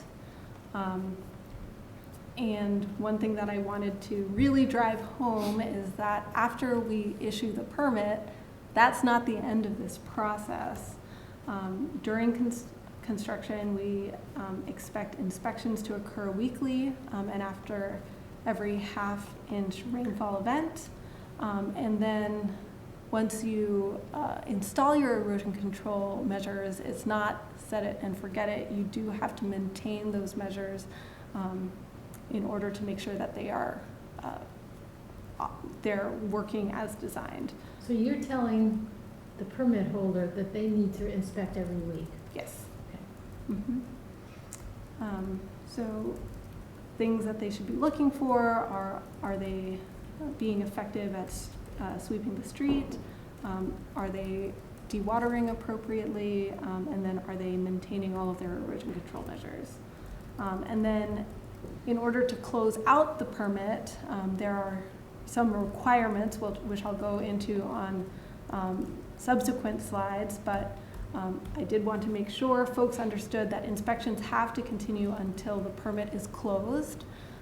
Erosion control measures have to continue until the permit is closed. And building occupancy, with a couple of exceptions, will only be granted after erosion control permits are closed. So those are all expectations of what is going to occur before permit closeout. And then this is what we're looking for before we close your permit is you need to have 70% of vegetative cover on the site, and any special conditions of the permit have to be met. And finally, all of your erosion control measures need to be removed. So the silt fence needs to be removed and the inlet protection needs to be taken out of there. And then once all of that is complete, then we will close out your permit and you no longer have to do inspections. Yes. Those inlet measures, are you talking about where they have like a storm sewer and sometimes they put a little cloth underneath that? The back, is that what you're talking about? Yes. Because often, and this is not just Fitchburg, but I see those, there's no construction going on anymore and they're just left there. Yeah, and so that's really something that we're trying to buckle down on actually, depending on where it is, it may be that it was left in there due to construction, but there are also permanent inlet protection measures that can be put in place. Okay. So some of those might be a permanent measure because folks put that in for oil and grease control. That's one way to meet the requirement for oil and grease control is you put in an inlet protection and then there's a pouch that you would put in that absorbs the oil as the water runs through into their storm system. And then those pouches need to be replaced at least once a year. So it could be that. You mentioned, I think on the previous screen, that no occupancy permits granted until these are all met. But don't they look to me, can you go back to the next screen? Those look like they're ongoing. And what about weather? I mean, do you allow these builders to have occupancy and then make promises to get this done in the spring before? I mean, they can't do some of these things in the winter, correct? Right, so especially vegetative cover would be difficult to do over the winter. So it's kind of on a case-by-case basis. There are definitely some things that we can't grant occupancy for. But if it's just waiting on vegetation, then what we don't like to do is give people occupancy and then there's very little incentive to be compliant with the requirements. So some of the things that we would definitely want to get are if a stormwater maintenance agreement is required, we would want that for sure before occupancy is granted. But if it's a bank and you know they're going to want vegetation for their business, they want it to look good, we'll work with you on that. So that was for erosion control permits. If it's an erosion control and stormwater management permit, and that means that you have permanent stormwater facilities in place, then there are a couple more steps to close out your permit. Again, 70% vegetated vegetative cover. We'll need a recorded copy of the maintenance agreement, an as-built certification that all of your permanent facilities have been built according to the design. All special conditions have to be met. A contact has to be provided for long-term maintenance, and erosion control measures have to be removed. So once you're done with all of that, then your permit is finalized, but it doesn't stop there. All stormwater practices that are permanent in nature need to be maintained into perpetuity. And we have a new template for the annual stormwater management maintenance report. And that's just a photograph of what it looks like. And that's something that we require folks to submit every year by December 31st. And I think everyone here should be a little familiar with that because that's something that came through this committee in a resolution recently. And then that's kind of like all of the background information, and then we went into, I'll go through a few slides, but I'm not going to go through all of these. This is kind of getting in the weeds a little bit now. So what's the difference between erosion control and sediment control? So erosion stops sediment from dislodging from the ground, and then sediment control helps capture the sediment once it's already in the water. So that's an important distinction in my mind, because erosion control is going to be more effective than sediment control, because erosion control stops the raindrop impact from dislodging the soil. So this just shows how effective various erosion control measures are at reducing erosion when compared to bare earth. So if you have sod, even if it's fully vegetated, you'll always have some amount of erosion, but it's going to be 90%, 98% less erosive than bare soil. Seed with mulch and erosion mat or a land applied additive are the next most effective, followed by just mulch and erosion mat, followed by just seeding. And then directional tracking is not as effective. In terms of sediment control measures, this slide shows basically that sediment basins and sediment traps have a pretty high sediment removal efficiency, but after that it's really only 40% or less. So that's why I tried to drive home that really stopping erosion from occurring is going to be the most effective. And then we went over the most common erosion control measures, and this is probably where it gets into the weeds. We talked about ground cover, erosion control matting, the different types, what they look like, silt fence, how that works, what it looks like when it's properly installed versus not properly installed. And I think I'll probably stop going through the slides at this point. But if anyone has... Could you back up one, start? That's it? Oh, okay. So this is just showing that probably the biggest takeaway from this is silt fence needs to be entrenched because silt fence is a filter. Water has to flow through the fence in order for sediment to be captured by the silt fence. So if you don't entrench it in the ground, water can flow underneath the silt fence and it's not going to be effective. I've seen it installed on sites before where it's just above the ground. Yeah. Like what's the point? Yeah. Like this. Yeah, there we go. That's usually how I see it. Yeah, so that's something. So who would be inspecting that and telling the person this isn't how it's supposed to be done? Would that be the DNR? I mean, So Dayton they should have their own inspector. So one of their And buddies. their inspector should be telling them is that like the fox guarding the hen? That's right. So sometimes that'll be like So- the engineer. So the engineer will go out, you know, like there'll be a contractor on site and they'll install all this stuff, and then the owner's representative would be their engineer potentially, would go out and conduct these inspections and tell them, hey, this isn't right, you need to clean this up, you know, and then, you know, obviously the municipal bodies that are serving as kind of making sure that, that's happening. And if it's not done, I mean, what's the incentive for the engineer to say, this isn't right, you've gotta fix this? Would they get fined? Well, they are professional engineers, so they shouldn't be falsifying reports. That would be unethical, according to your license. But it is something that we have included in our standard operating procedure as an administrative non-compliance. So if we go out there and see that, for example, the silt fence is clearly down and it's down in the same way for weeks on end, and the inspector is saying that the silt fence looks good, then that's something we're going to follow up with the inspector, and either our options would be to cite them, fine them, remove them from permit so they're no longer able to do inspections in the city of Fitchburg. And I mean, at the end of the day, if it's very egregious and repetitive, you could also report that to the professional engineering board, because that's falsifying a report.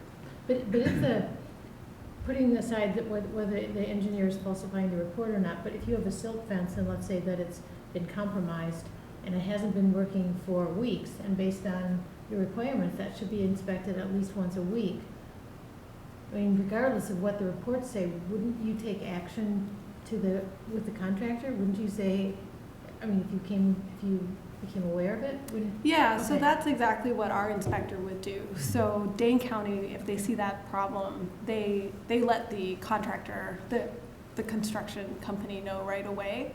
And then a lot of times it's followed up with an email, CCing the owner as the permit holder, so they're aware of the situation as well.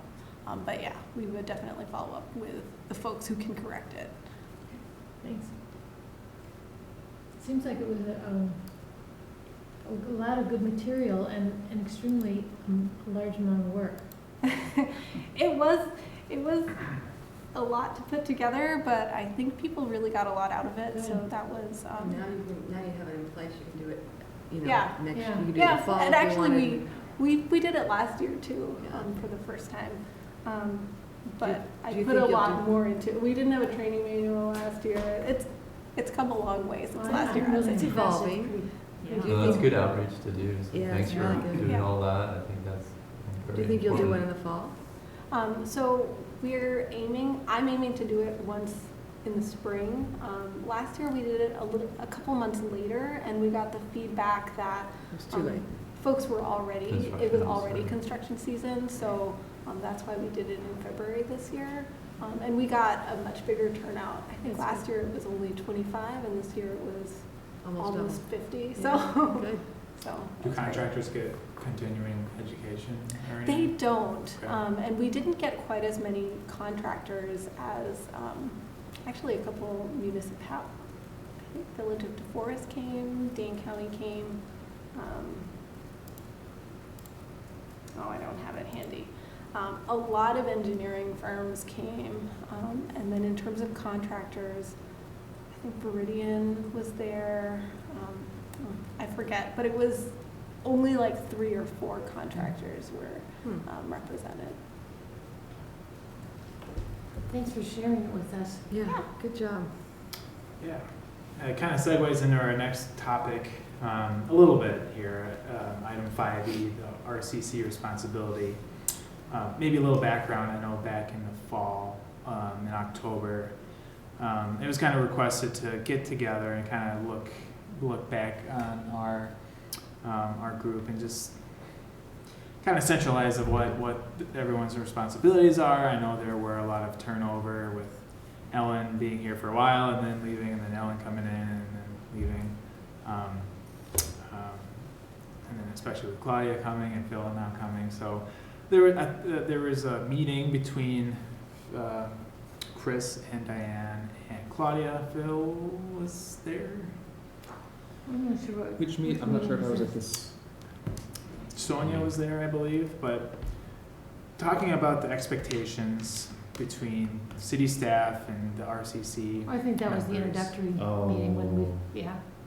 Oh, Yep. And I wasn't able to make it, so I didn't really know too much what was going on, but I heard it was a good meeting and kind of had some good discussion on kind of what expectations are and what kind of our members are anticipating. And I think it's going a lot more smoothly now. I think we're getting, the RCC is getting included on items and having their say. I guess I wasn't really sure where we were going with this, but maybe Diane, Can you I want to just chip in? add something? Yeah. This is a perfect segue into this topic because historically, when a development is brought up to planning and then to the city council, we've had a dickens of a time getting it referred to RCC.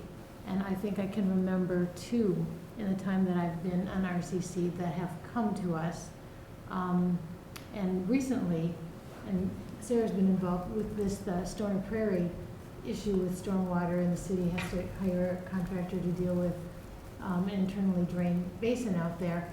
That development never came to RCC, and RCC requested it several times. We requested at several different stages that it come to RCC. The city's stormwater engineer at the time said that it was the worst stormwater plan he'd ever seen. Still, that position didn't get involved in the final stormwater plan version that was presented, and RCC didn't get involved. And I don't know if you saw this in the Star 2 months ago, but the development was approved. There were a lot of people that said, the question should be, should you develop there because it's an internally drained basin, and what are you going to do with the stormwater? And Fitchburg approved it, Carpsey approved it, and so it's going ahead, and now Fitchburg is hiring a contractor to deal with the internally drained basin because of stormwater issues. So I would just encourage Sarah as our council representative to just keep plugging away to get these things referred out to RCC and make sure that the city's stormwater engineer is on board with whatever the plans are, because like the Stoner Prairie thing, it's costing the city money that, it's just so frustrating to me, I cannot tell you. And stormwater, we're responsible for oversight of a lot of things, and stormwater sort of tends to get a back seat, which is one of the reasons I was really interested in your report, so that our agendas are always full. It's not that we're ignoring stormwater, it's just not something that we're thinking of continually. And we should be. We should be involved to the extent that it comes up to the council. So, thank you for holding that seminar and sharing it with us.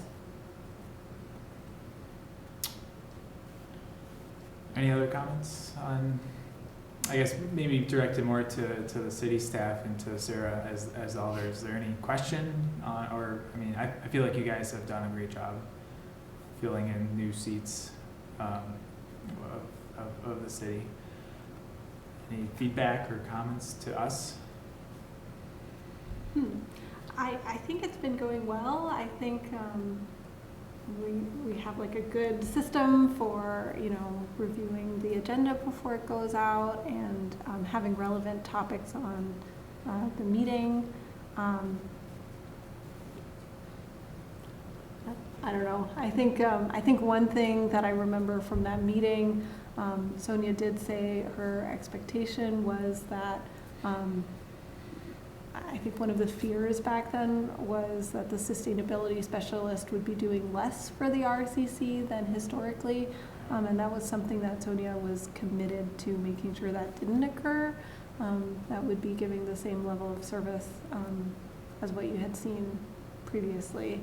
And I think we're all on the same team in terms of, sustainability and making sure that we're moving the city in the right direction.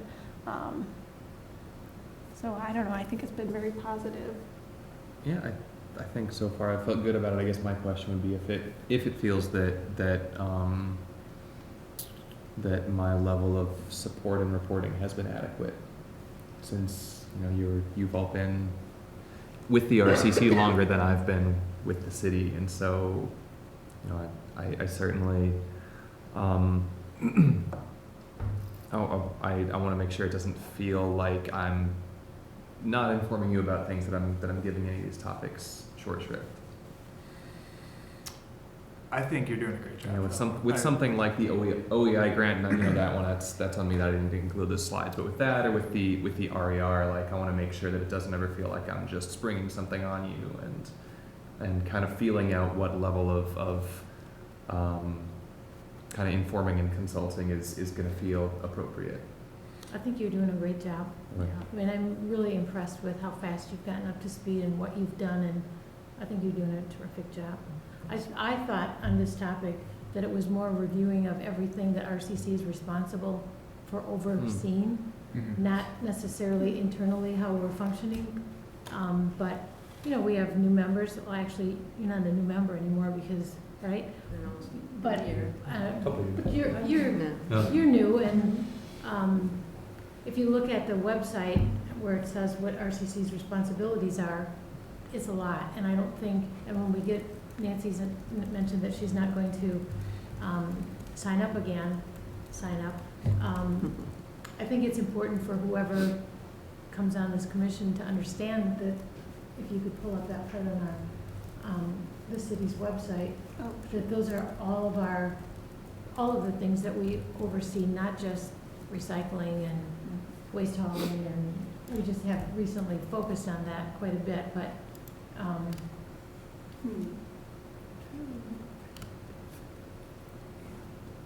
if you look under Boards and commissions, boards under and government, commissions, yeah. Government, sorry. complete list Boards of and boards and commissions on the left. Complete list, okay. Boy, you whipped through those other sites like nothing. I don't go to this one that often. Is this what we were looking for? Yeah, let's see if you, yeah. And I think you might have that on a slide for the committee of the whole meeting, but, so if you look at solid waste and recycling, we spend a lot of time on that, but we've spent very little time, as I mentioned, on erosion control and stormwater management and stormwater utility. So just kind of bringing all that back in and under our oversight.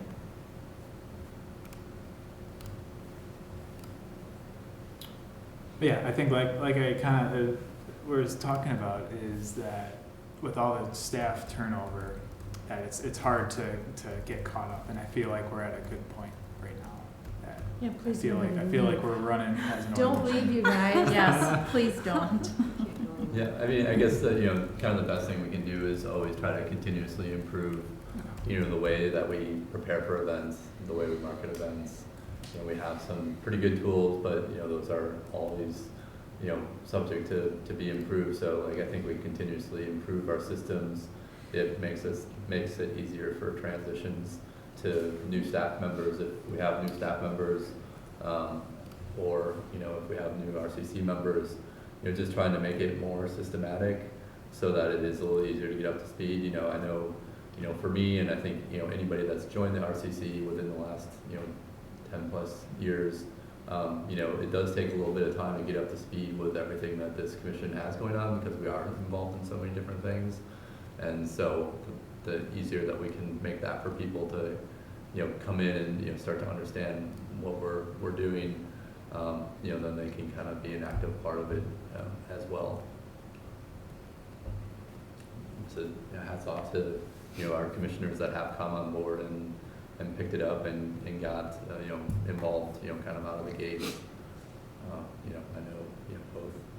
I guess our newest members would probably be you, Nate, and Shelley. You both have kind of come in and gotten up to speed pretty quickly and gotten involved. I got involved. Yeah. Nate, we're 20 minutes late. Let's speed it up I then. thought this agenda was light. Yeah, it never is. Moving on to item 5F, we have a fun topic of talking about Fitchburg's recycling facilities and a field trip that occurred. Diane, you want to lead it? Sure. Actually, 2 field trips. Claudia and I met with Joran, and Claudia included some slides. Just backing up quickly, I'll just recap. This had to do with, this was started because of the polystyrene collection in Fitchburg. We're collecting so very much more than Middleton collects. They have restricted access for recycling, and we have basically unlimited access to a recycling drop-off site. So after Claudia and I, Nate also joined us for the tour, but Claudia and I rode together, and on the way back we started thinking if we could duplicate what Middleton has, we could be saving money. So let's see if there's some space available, and I thought of, I think Claudia might have mentioned the old salt shed or the new salt shed or somewhere over in this area of the city, and I was thinking the fire station on Lacey Road, because it's not a fire station anymore and they have a drive-through already, it's already set up. So let's explore those options. And Claudia and I met with Joran. The slides that, the pictures that Claudia took are apparently not terribly representative, because there are things that are normally in some of these garages that aren't there now. There are things in the garages that probably don't need to be there. They're storing tires that haven't made it to the dump yet, things that could be stored outside. You know, I think if we wanted to press the issue and organize some of their garages a little bit better, we could make room to store polystyrene bags. But there's a lot of pushback, and there's a lot of protecting turf going on, and so with that in mind, I thought, okay, maybe we can store it at the Lacey Road Fire Station. And last week I met with the chief at Lacey Road, and he was nice enough to give me a tour. They've done quite a bit of remodeling over there, and speaking of energy efficiency, that building was horrible. I toured that when we were doing our greenhouse gas emissions inventory, and it was just terrible for leaking energy, poorly insulated. It's just an old building, but the remodeling seems to be addressing that. They didn't have the heat on, and it was perfectly fine. They're doing a nice job, and when I was touring through the east side of that fire station, if you can think about it, as you're looking at the bays on the east side of it, the city has rented that out to, I can't remember if it's Dane County or what organization, but they're working on child car seats and safety issues like that, and they've rented out one of the whole bays that the fire trucks used to park in, and the east side of that building. The west side is going to be used as a emergency, I'm not going to use the right terminology, but basically emergency response area, and Dane County is using, we're sort of sharing, we'll back them up when needed, and they can back us up, and they've provided a lot of money for the IT infrastructure there. And anyway, I had a really nice tour of, it's actually where I vote, and I was real curious to see how that was going to work out. The bays are going to be used, if you ever vote over there, sometimes you vote inside the building, sometimes you vote on the bays. The bay is now where you always vote. You won't go into the other part of the fire station. They park a field rescue unit is there, and the administration offices for the fire station will continue to be there, and they've got one engine that's sort of a backup engine, fire engine, that's parked there that could be moved out, but I guess there is a potential for doing that. But while I was talking to the chief, and we talked about this kind of at the last meeting, what about if we don't have ours unlimited access? What if we restrict our access to our current drop-off site, because we've had issues with other things besides polystyrene? And the chief mentioned that the city where he came from also had a similar arrangement, open 24/7 drop-offs, and they had to go to a gated facility. And he suggested, I'm not going to take credit for this, but I think it's a good idea. He suggested if we gated that area, and opened it on Saturdays, and he thinks that somebody from Public Works is at the garage on Saturdays anyway, and possibly opened it, some other time, and just allowed access then, we could eliminate some of the extra drop-offs. This is sort of I wouldn't say it's a catch-22 necessarily, but it's a good thing that this polystyrene is getting recycled. I pointed that out before. The bad thing is Fitchburg residents are paying for it, and it's not necessarily coming, and probably is not all coming from Fitchburg residents. So maybe we look into, we'll be coming up on the operating budget, and I think a gating situation or fencing would be operating, not capital. Maybe we do that.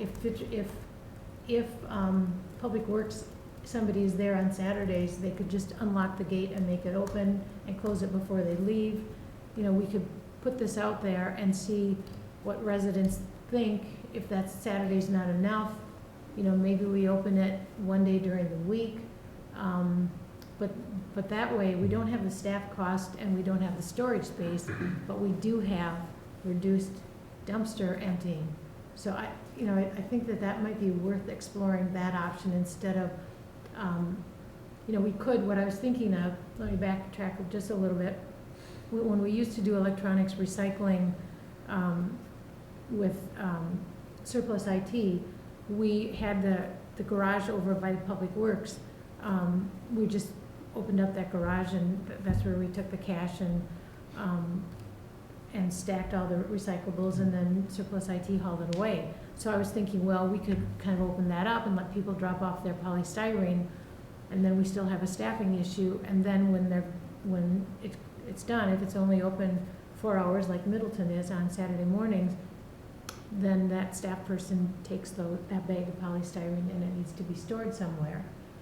The chief mentioned that if it's going to be stored where there are people, like an office building, then you have to make sure that it's sprinkled, because if polystyrene should catch fire, it smolders and it's toxic fumes and stuff. So he was concerned about storing it at the fire station for that reason, because both wings have people in, and the bay, although that's sprinkled, a lot of stuff is going on there. It doesn't sound like either Parks or Public Works has space that they want to store the polystyrene. So maybe this putting up a fence option and just having it open on weekends and maybe one evening during the week or one day during the week, and not increasing staff time by doing that, maybe that would be an option where, we can save the city at least $10,000 a year by getting our polystyrene down to about what Middleton is doing.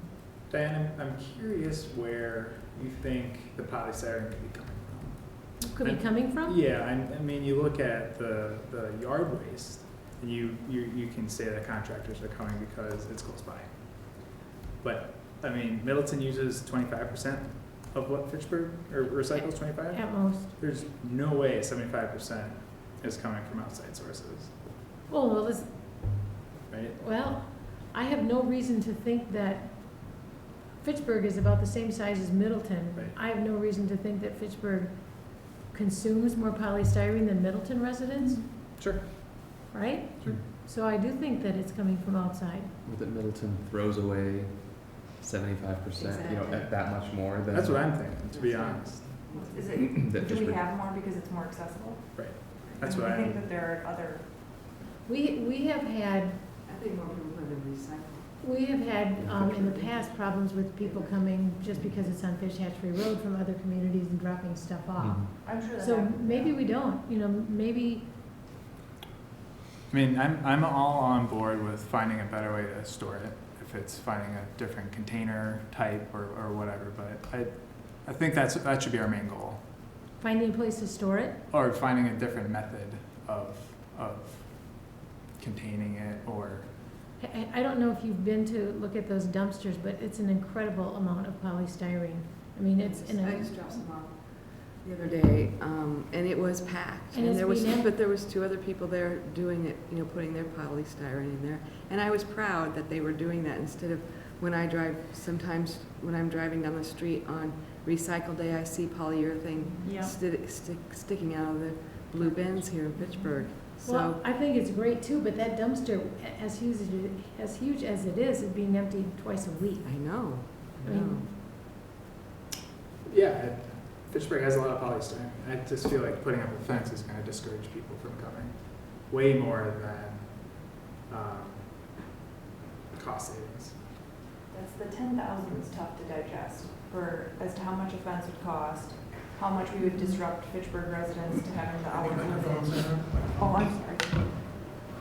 Just as to how much we would disrupt Fitchburg residents and as to if we would potentially lose polystyrene being recycled. Well, I think there's no doubt, there's no question that we wouldn't be recycling as much polystyrene. The question is that because we're recycling polystyrene from other communities? And even if we are we comfortable paying that additional money to do that? Sure. I mean, I thought that's why we spent the time exploring options, but if we're not, then we In don't. Middleton, did they also have the yard waste drop off at the polystyrene site? At Yard- No, they have that, we asked them about that. They have a separate That- facility north, kind of near Wanakee, right? A designated yard waste site. It's not at the recycling site. They have the oil collection outside the recycling site, but yeah, they don't have the yard waste there. I mean, I think part of the reason our number might be high, I mean, there's so many Fitchburg residents that use the yard drop off, and then I see, Yeah, oh, it's- this is where I can put my cardboard and my, like, it's almost like, they have the aha moment and they just, they recycle that way. And it's, it's such a hard, like, it almost seems like we need a little bit more data to make a good informed decision on it, because, Well, keep the Yeah. option in mind. Yeah. I mean, that I think it's option, a- actually gating it came up at the last meeting. I think fencing Yeah. might be more effective, but we've talked about the problems at that drop-off site before, and it's not just polystyrene. So I think keep that option in mind. I did ask, when the chief mentioned that this happened at the last community where he was living, I asked him how that went over. And he said, you get feedback from people and you adjust, like, they only had it open on Saturdays, it's not open on Sundays. So if we get feedback, maybe we open it another day during the week, or, that's what, if we decide that that's what we want to do. I know personally, if I have to go in that direction and I have something to drop off, that's when I drop it off. I don't make a special trip. But maybe just keep this in mind, if we continue to have issues there. But I don't think it's worth the pushback of trying to take somebody else's turf and trying to store polystyrene. I don't think it's worth doing that. I agree. Could I just get clarification? So when you talk about gating it, are you just talking about gating just for the polyurethane or Polystyrene? styrene? Or are you talking about gating it for the whole drop-off? I'm getting the whole drop-off because we're having so many problems with, in that area in general. I mean, we've had problems with that drop-off site. I think since I first got on this commission, I remember the mayor coming and talking to us and saying, please come up with a solution for that drop-off site. So it's been going on for a long time. So maybe we'll get down to that, if there's enough abuse. Yeah, I mean, the only other thing, thanks for asking, I was gonna ask that same question. Sometimes when I go there, like if it's a nice Sunday on the fall or the spring, I'll go there and there'll be, 6 cars that are pulling up at the same time I am to, there's so many people using that. And, if it's restricted to, a Saturday morning, that could be a nut house, and I don't know, like, it's just something to consider with, it's a complex solution that's needed for this, but just a consideration is to think about, like, at those peak times, a lot of times this is like, as you're coming up on dusk after a nice fall day, you know, but, you know, when that's happening, there are a lot of people that are trying to get rid of all their stuff on a, you know, that Sunday night. Yeah. Yeah. that Well, nice I day. agree, and when you said that this last community is Yeah. not, it's not open on Sundays, I thought, whoa, because that's when a lot of people do their Mm-hmm. Saturdays and Sundays, Yeah. but. Well, and then they also have mulch, you know, available, which we've taken advantage of, and I'm sure other people have. So it's, yeah, very handy. Yeah. Anyway, that's the results of, Yeah. the research. So just, you know, quickly, next steps, I mean, we've talked about it and you know, identified the issues and some potential solutions, but what would be the next steps to take to move it forward at this point? You know, we've spent the time, invested time in trying to figure this out. To move what forward, because based on this discussion tonight, it doesn't sound to me like people think that this is a problem. That we have polystyrene being emptied twice a week. Based on the discussion we've just had, a lot of people think that that's Fitchburg residents and that's a service that we should provide, so I'm not sure what we would be moving forward. Well, I think there is still room to grow. I think we still should be providing Fitchburg residents with the service, but there's cost-saving measures with how we provide that service. And we don't necessarily know those yet. And just to clarify, if we were able to find a way to reduce the amount of polystyrene, that would be a change order with Pelletary, because we already are locked into our current rates. Well, and we discussed that before the contract, and you said that could be done. So we do have the option of removing polystyrene and no longer offering polystyrene. That's something that we can do without well, that would also be a change order, but it's something that's built into the contract that they wouldn't be able to renegotiate how long we're under the contract. So what Tim said is that depending on the type of change that we might want, they're always willing to renegotiate, but they might want to extend the length of the contract with a contract amendment. Okay. But if we got rid of polystyrene, that's something we could do at any time without extending the contract I period. don't think that's what we're discussing. I don't think we're discussing getting rid of Right, polystyrene. Right. I'm just explaining the contract and how that works.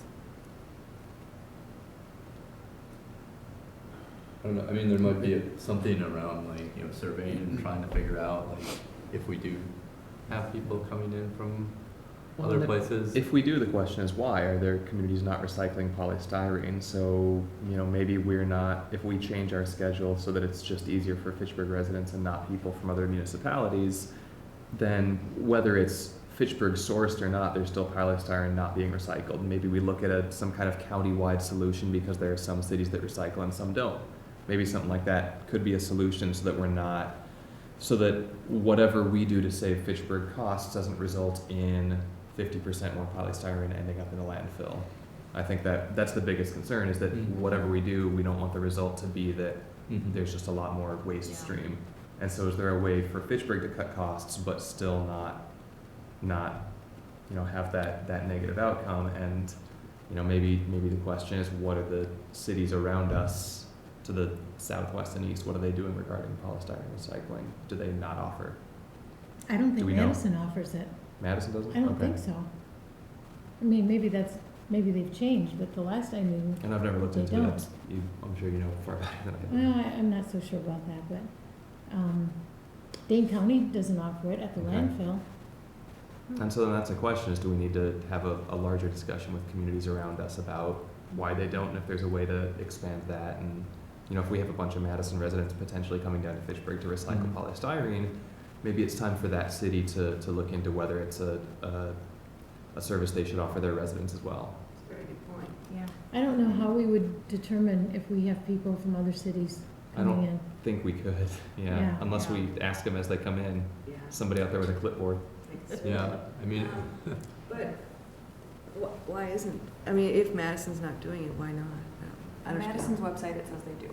Okay. It just Okay. has to go to a specific streets But- division drop-off site. Yeah, so Yeah, if this is good. closer than another one, But what Convenience about is great, yeah. Verona or Oregon, you know, if they are or not, I don't know. mm-hmm. I think we need to get moving, but Yeah. but we are leaving. Well, I this mean, issue yeah, I mean, hanging. like, it's good conversation, there's been good work Yeah. done on it, like, and I think we're generally on the same page, Mhm. you know, with it, that we wanna try to not have the cost, but we want the recycling to continue at a good level, not be landfilled, so, you know, we I don't realize that we think- can't. I don't think you can have it both ways. I think you either have the cost or you reduce the amount that's being Mhm. recycled.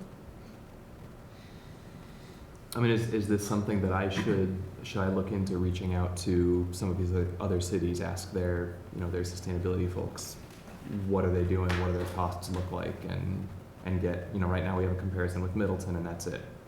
What if we talked to Monona, Sun Prairie, Madison, Verona, Oregon? And found out the volume that they. Yeah, just get a sense, do they have a program, what are they spending, what does their contract look like? I mean, I think that And would, see if, are we really an outlier that much? It would be, I think, helpful. You might find your solution at one of the Yeah.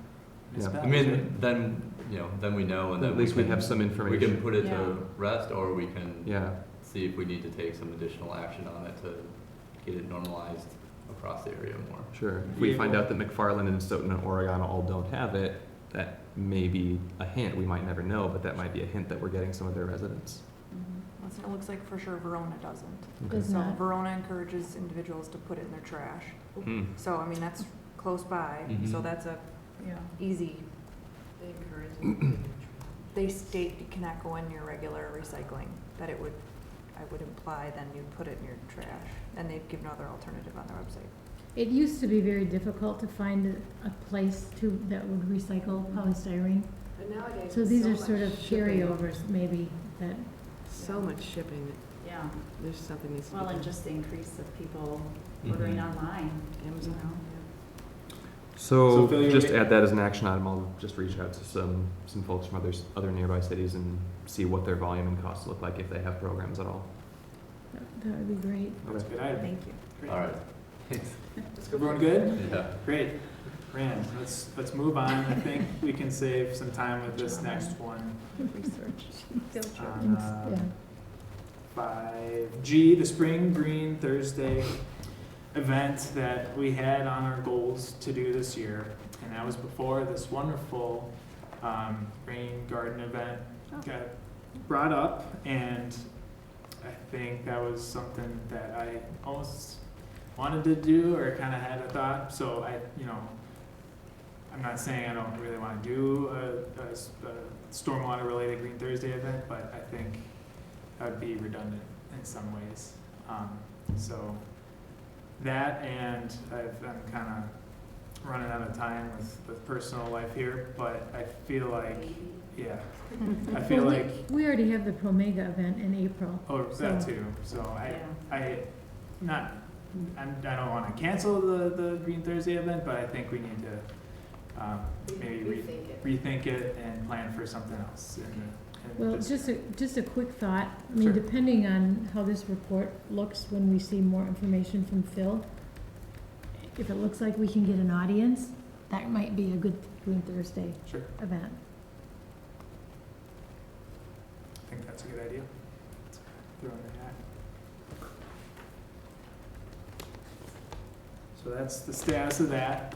I don't know if anyone else was itching to do a stormwater event, but sorry. So I think we can move on if no one else had comment on that. 5H, the 2020 RCC annual event at Promega. Do you want to give a quick summary of where you guys are at with that?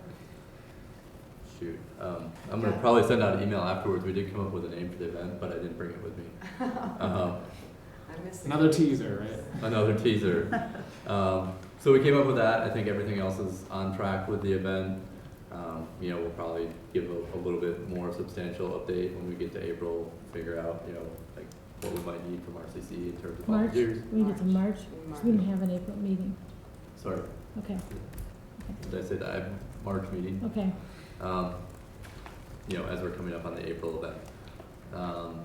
So we'll go over that. We do plan to have a RCC community outreach subcommittee meeting between now and then. So we'll be working away on getting some marketing things going for that event.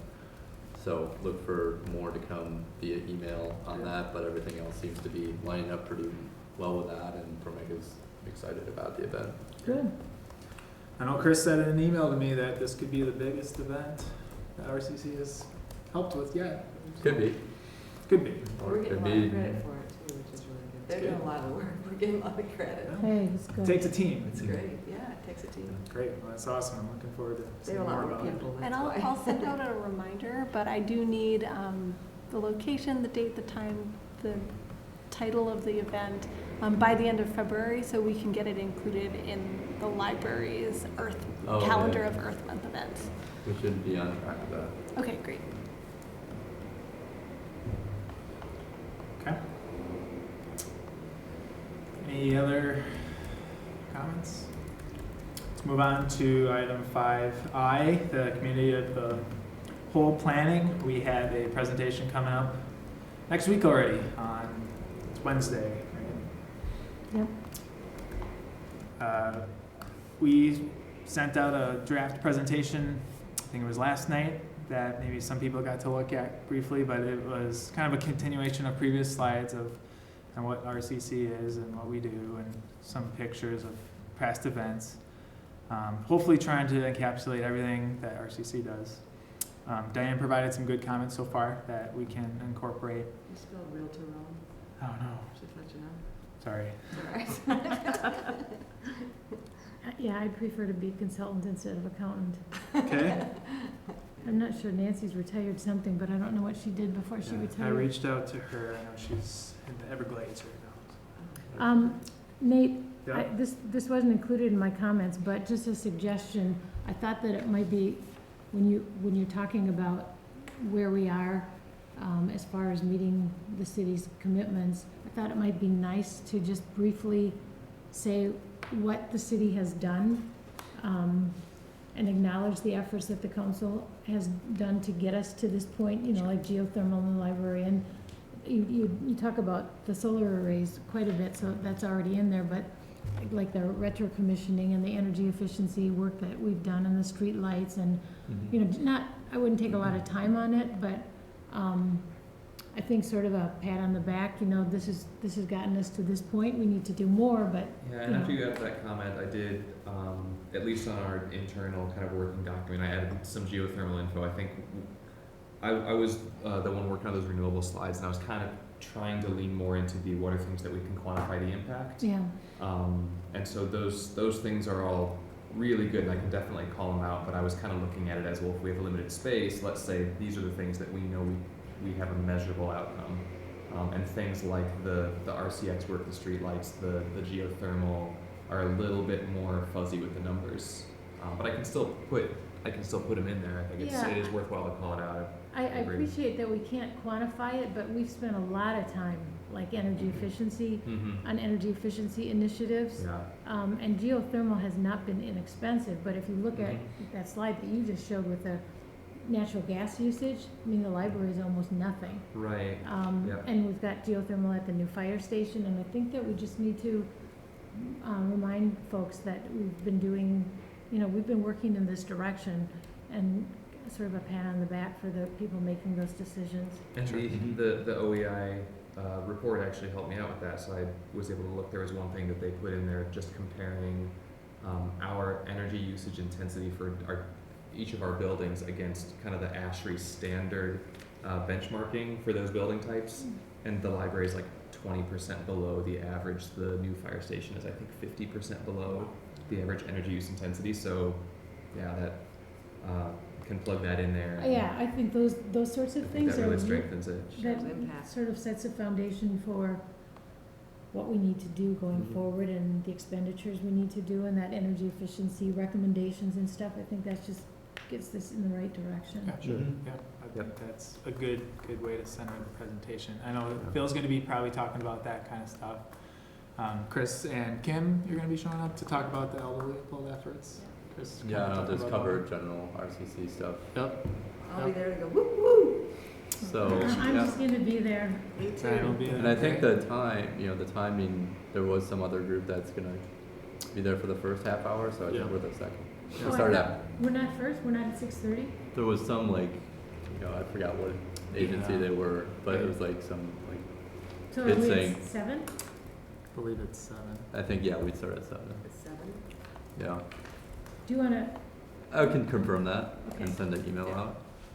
And then I guess the only other question is, and I know I need to make some touch-ups on some of my slides yet, Mm-hmm. including all the Leopold slides. Yeah, I have a few things. So, do we need to have, I think that we want to get this to them ahead of the Right.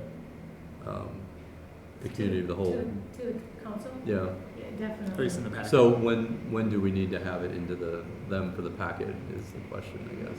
Is that by Friday? I think it's a week, so it's next Wednesday, the 26th. Yeah. So I think, A week prior is. I thought it was a week prior. I'm Okay. not sure. Dude, That sounds great. I think it would be the 19th, and then, yeah, the internal, like, drop dead deadline is Thursday at noon. Okay. So I just wanted to make sure Wednesday, we yeah. are clear on that, so. So is this sort of an internal drop dead that we need, that we have to do it? So Wednesday Thursday? would be better. If you turn things in on Thursday, people aren't happy with you. And I have to live with that, we're volunteers. Well, we can still submit something, and then if we have minor tweaks, Yeah. right? That's a good idea. Yeah. Our goal is going to be to get a complete product. Yeah. So in terms of game plan to get that done, I might take a look at some of, the slides that I need to touch tonight. Okay. And then, if you can incorporate some of Diane's comments. I have just a few minor ones I can get over to you tomorrow. Okay. Great. You can also share, if I do something Yeah. tonight, then you can kind of look at it and see if you want All to the make any comments. sleeping, if you're gonna still do it tonight. So you have an hour, right, for the presentation? 1 hour. We were anticipating half an hour, 45 to present, and then 15. You have way too many slides for a half an hour. Think so? Oh, yeah. We'll pull it down. Think keeping it under 20 slides would be better for Well, that. in my comments, I mentioned that some of them are a little bit redundant. Yeah. I don't know that, you don't have to talk to each thing on the slide. Right. You can, because hopefully they'll have reviewed it in advance, and you don't need to read everything that's on there, because they can read. Just hit the highlights, but, if Kim's gonna be sending you more, I would just. No, Oh, I'm not sending more, I'm just a few edits to Oh, what's okay. there. Yeah, I definitely No, would I'm not not sending more. add any. No, I'm not. Maybe Just a just few run edits. through your parts and make sure that you've got enough time Mm-hmm. for questions. Yeah. There- No, I- we talked I would be about like how much stunned time if- we were gonna talk, and Okay, so I think we have targets for how many Good. minutes each of us are gonna talk, good. so that we're coming out close to that, so like, whatever you think, for your personal slides, Right. to hit that target, and then we can have somebody, helping you if you want a hand to, 5 minutes or 2 minutes remaining. Do you need a timekeeper? All right, So Nice- thank Nice you. job on those. That's a lot of work to get that done, and you've got a lot of other things everybody does on their plate. Nice job on that. Thank you. Yeah, thanks to everyone who's helping and who's going to attend too. So, looking forward to it. I hope the committee of the whole enjoys it. Next item, the Fitchburg Star articles. Let me jump down to them. I'm working on my article. I made a first pass through it, but I should be on schedule to provide that to everybody. I think it's next week to then get it in for the first Friday of next month, right, is the typical schedule. So I'm on track for that. Chris, are you still good for April's? yeah, I'm definitely not working on it yet, but we'll after we're done with presentation February. Okay. Dan, did you say you might want to? I just have a question mark by my name. We'll see how that works out. But we Okay. also will see, because remember, March is just before the elections. Yep. And although we don't have a complete council turnover this time, space might be limited, and we may not get an article in at all. Okay. good. So, I think that you should still shoot to have an article to the star, but keep in mind that we might all get pushed back a little bit. And if, I don't want to, I'd like us all to shoot for that schedule that we talked about, but if we miss one of those months, we committed to 9 articles this year, so we've got a little bit of play. Yep. Good. Again, with the pollinators, native plants one, I would be looking forward to that one if you're still up for it. Yes. Great. Um, Could tie in or the, it could change a little, but Okay. yeah, I'm, Otherwise, you Yeah. could tie in the solar arrays with their pollinators going underneath. Maybe. Good stuff. We'll keep it going. We have a couple, so I think we're. You have we'll 3 keep it minutes to going. finish. I know. I've been trying. I've been cracking the whip, guys. Let's move on to Community Outreach Subcommittee update. If you guys have met since. We haven't had a meeting since. We'll probably have one in between, Okay. like I mentioned. Yeah. Just a couple quick updates on, although Leopold, there is another school that is now kind of taking on that they want to get it started. So it's another elementary school, Stevens Elementary School in Madison. So I brought the parent volunteer in last week, and she was in love with Leopold, and they put on a show. So Miss Lopez was really on the mic with the recycling program, and everybody was just like, wow, Oh, great. yeah, I So- contacted her ahead of time and Yeah. said, heads up, we've got a school coming in, so Terrific. get on it. Good So job. she's gonna kick off. She's using all of the stuff that we've prepared and gonna kick off in March. And she said if you could just come out for a couple days to kind of help with logistics, like the first couple lunch periods, then we'll take care of getting this one launched at this school. Good. Well, if you So, guys need help, I'll holler. volunteer, yeah, to come out, help too. so if you get if there's people that are interested in wanting to come and check out this new school that's Yeah. getting going, can come on and help the first couple days. That's when it's normally the Crazy. most Most crazy. Good, good. Count me in. Nice Alright. job, guys. Good job. And Dividends are then coming really in. quickly, Kim, there was an article that did, come out. Do you want to just talk about that quick? Yeah, I mean, yeah, the article was supposed to come out, we thought, in the Fitchburg Star last month, and it didn't come out. I think it's just maybe online, I'm not sure, but I saw it came up on the school Facebook page. So I just did a quick read through, and some of the information is not correct, so I wasn't gonna share it, and I think need to probably just follow back up with him and get him to correct it, especially, I think it's just online, so. Yeah, I mean, there's a couple of facts that we could just get Yeah. corrected quickly in the article, Yeah. and then we could share it from that point. I mean, Yeah. So, Yeah. for instance, Kim's son is Miles instead of Asher. So, Did you guys switch? We did, apparently. Yeah, but it's interesting, I thought it was gonna be more on the school and the awards that they had won, and he was asking me all these questions, I was explaining everything, and it just, I don't know, I wasn't happy You with didn't how like the it came out. spin? Well, it was more about me, and it shouldn't have been about me. It should have been more about the school and the awards that they're winning and that sort of thing. I'm surprised So, he didn't run a draft past you. yeah, so. Hmm. yeah, So well, that we might were be a thinking different Well, about, and he article. talked to Chris too, yeah, right? So, but yeah, some of the information just, yeah. Good. Thanks for the update. it's all right. Yeah, if we can get some things corrected, Yeah. then I think it might be a little more shareable for Yeah. like Fitchburg Yeah, I'll follow up with community them. page, and then for our own yeah. pages and neighborhoods, whatever we want to share with. Looking forward to hearing the Good next message though. update. Right. Council update, Sarah? Hopefully you don't have much. Well, I was unfortunately unable to attend the last one, and Okay. I haven't watched it online, so I do not have a report. Way to go. Great Save job. us time. Hot back up. No. Yeah. Well, we'll Saved 5 minutes. Yeah. we'll let you pass for now. Staff update?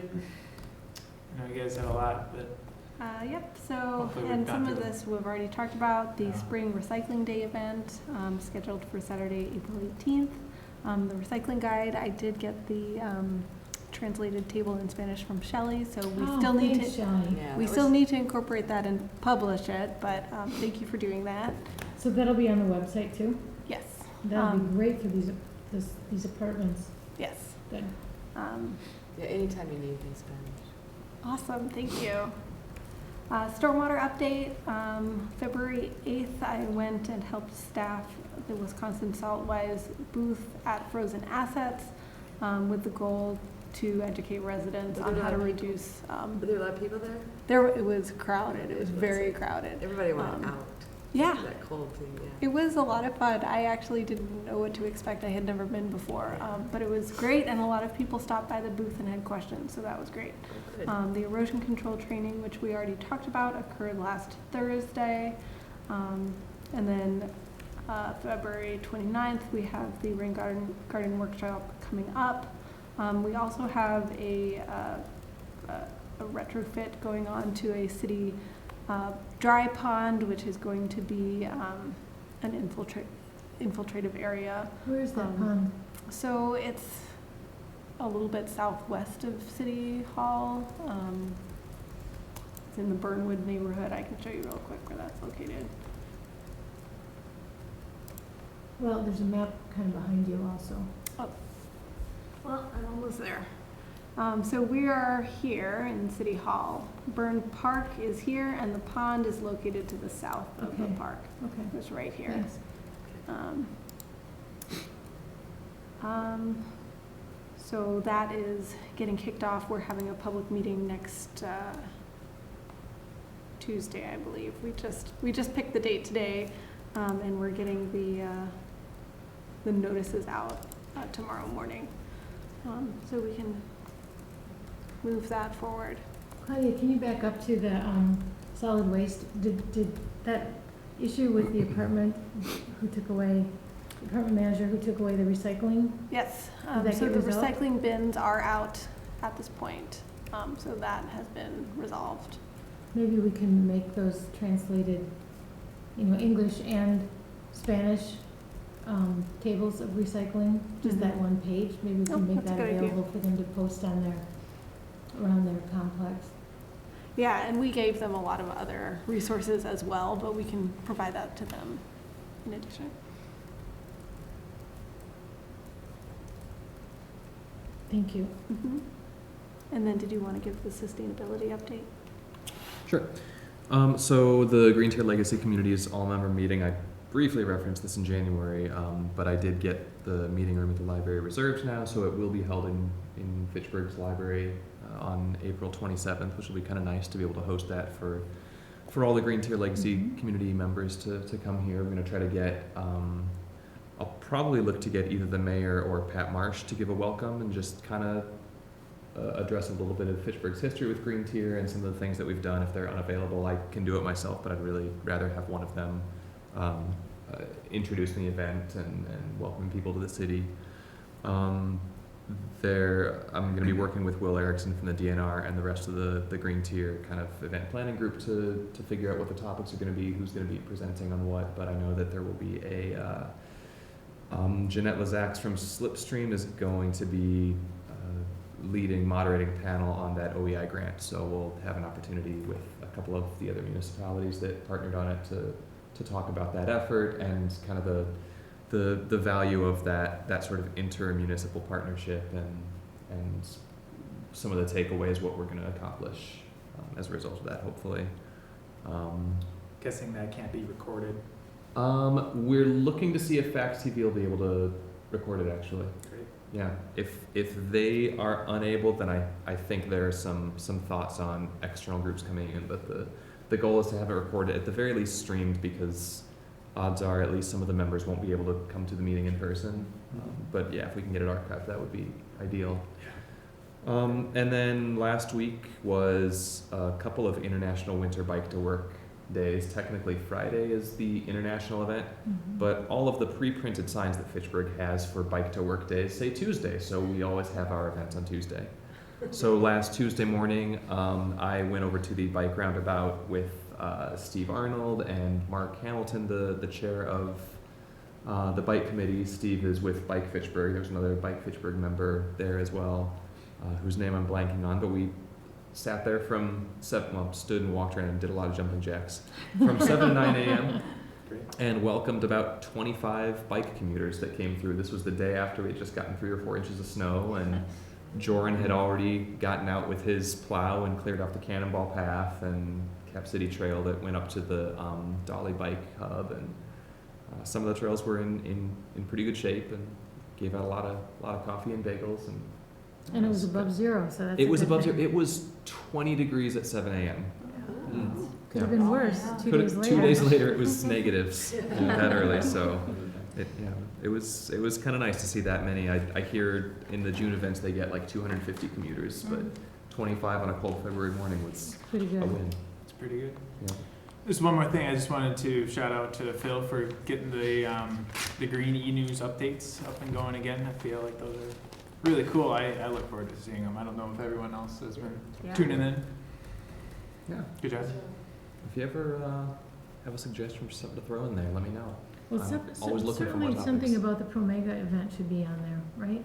Yeah. I Yeah, we'll think start so. to develop our marketing material now. It's been kind of confirming speakers and Mhm. format and stuff, and expo aspects to it. Okay. So The at this last point, we'll start to pull stuff together, and you'll see more on it. Okay, the last couple I've just put 2 or 3 events, a couple things at the library, some Yeah. things that Not UW's too much hosting. information. Yeah. But for March and April, they're going to be much more event heavy Yeah, for with sure. so many things coming up. Definitely the waterway cleanups, because anybody Mhm. anybody can participate if we just give them the place and the time. Sounds good. Last announcement is our tentatively scheduled next meeting for March 16th. Let me know if you can't make it, and we can work with that, but it's what it normally is, third Monday? Third Monday, yeah. Third Monday, so. Any other comments, questions? Yeah, is March 16th, the third Monday in March? Doesn't seem right. Yep. Is it? Two, Yeah. 2/9/16. There's 5 in Second, March. 9, Oh, 16. We could use 5 Saturdays in April. Yeah, there's 5. We got 5 Yes, Tuesdays. we We could. got 5 Tuesdays in March instead. It'll happen. we certainly could. Yes. If not, thanks for coming out on a snowy, rainy evening, and I'll adjourn this meeting then. Good. Very good. Thank you, everybody.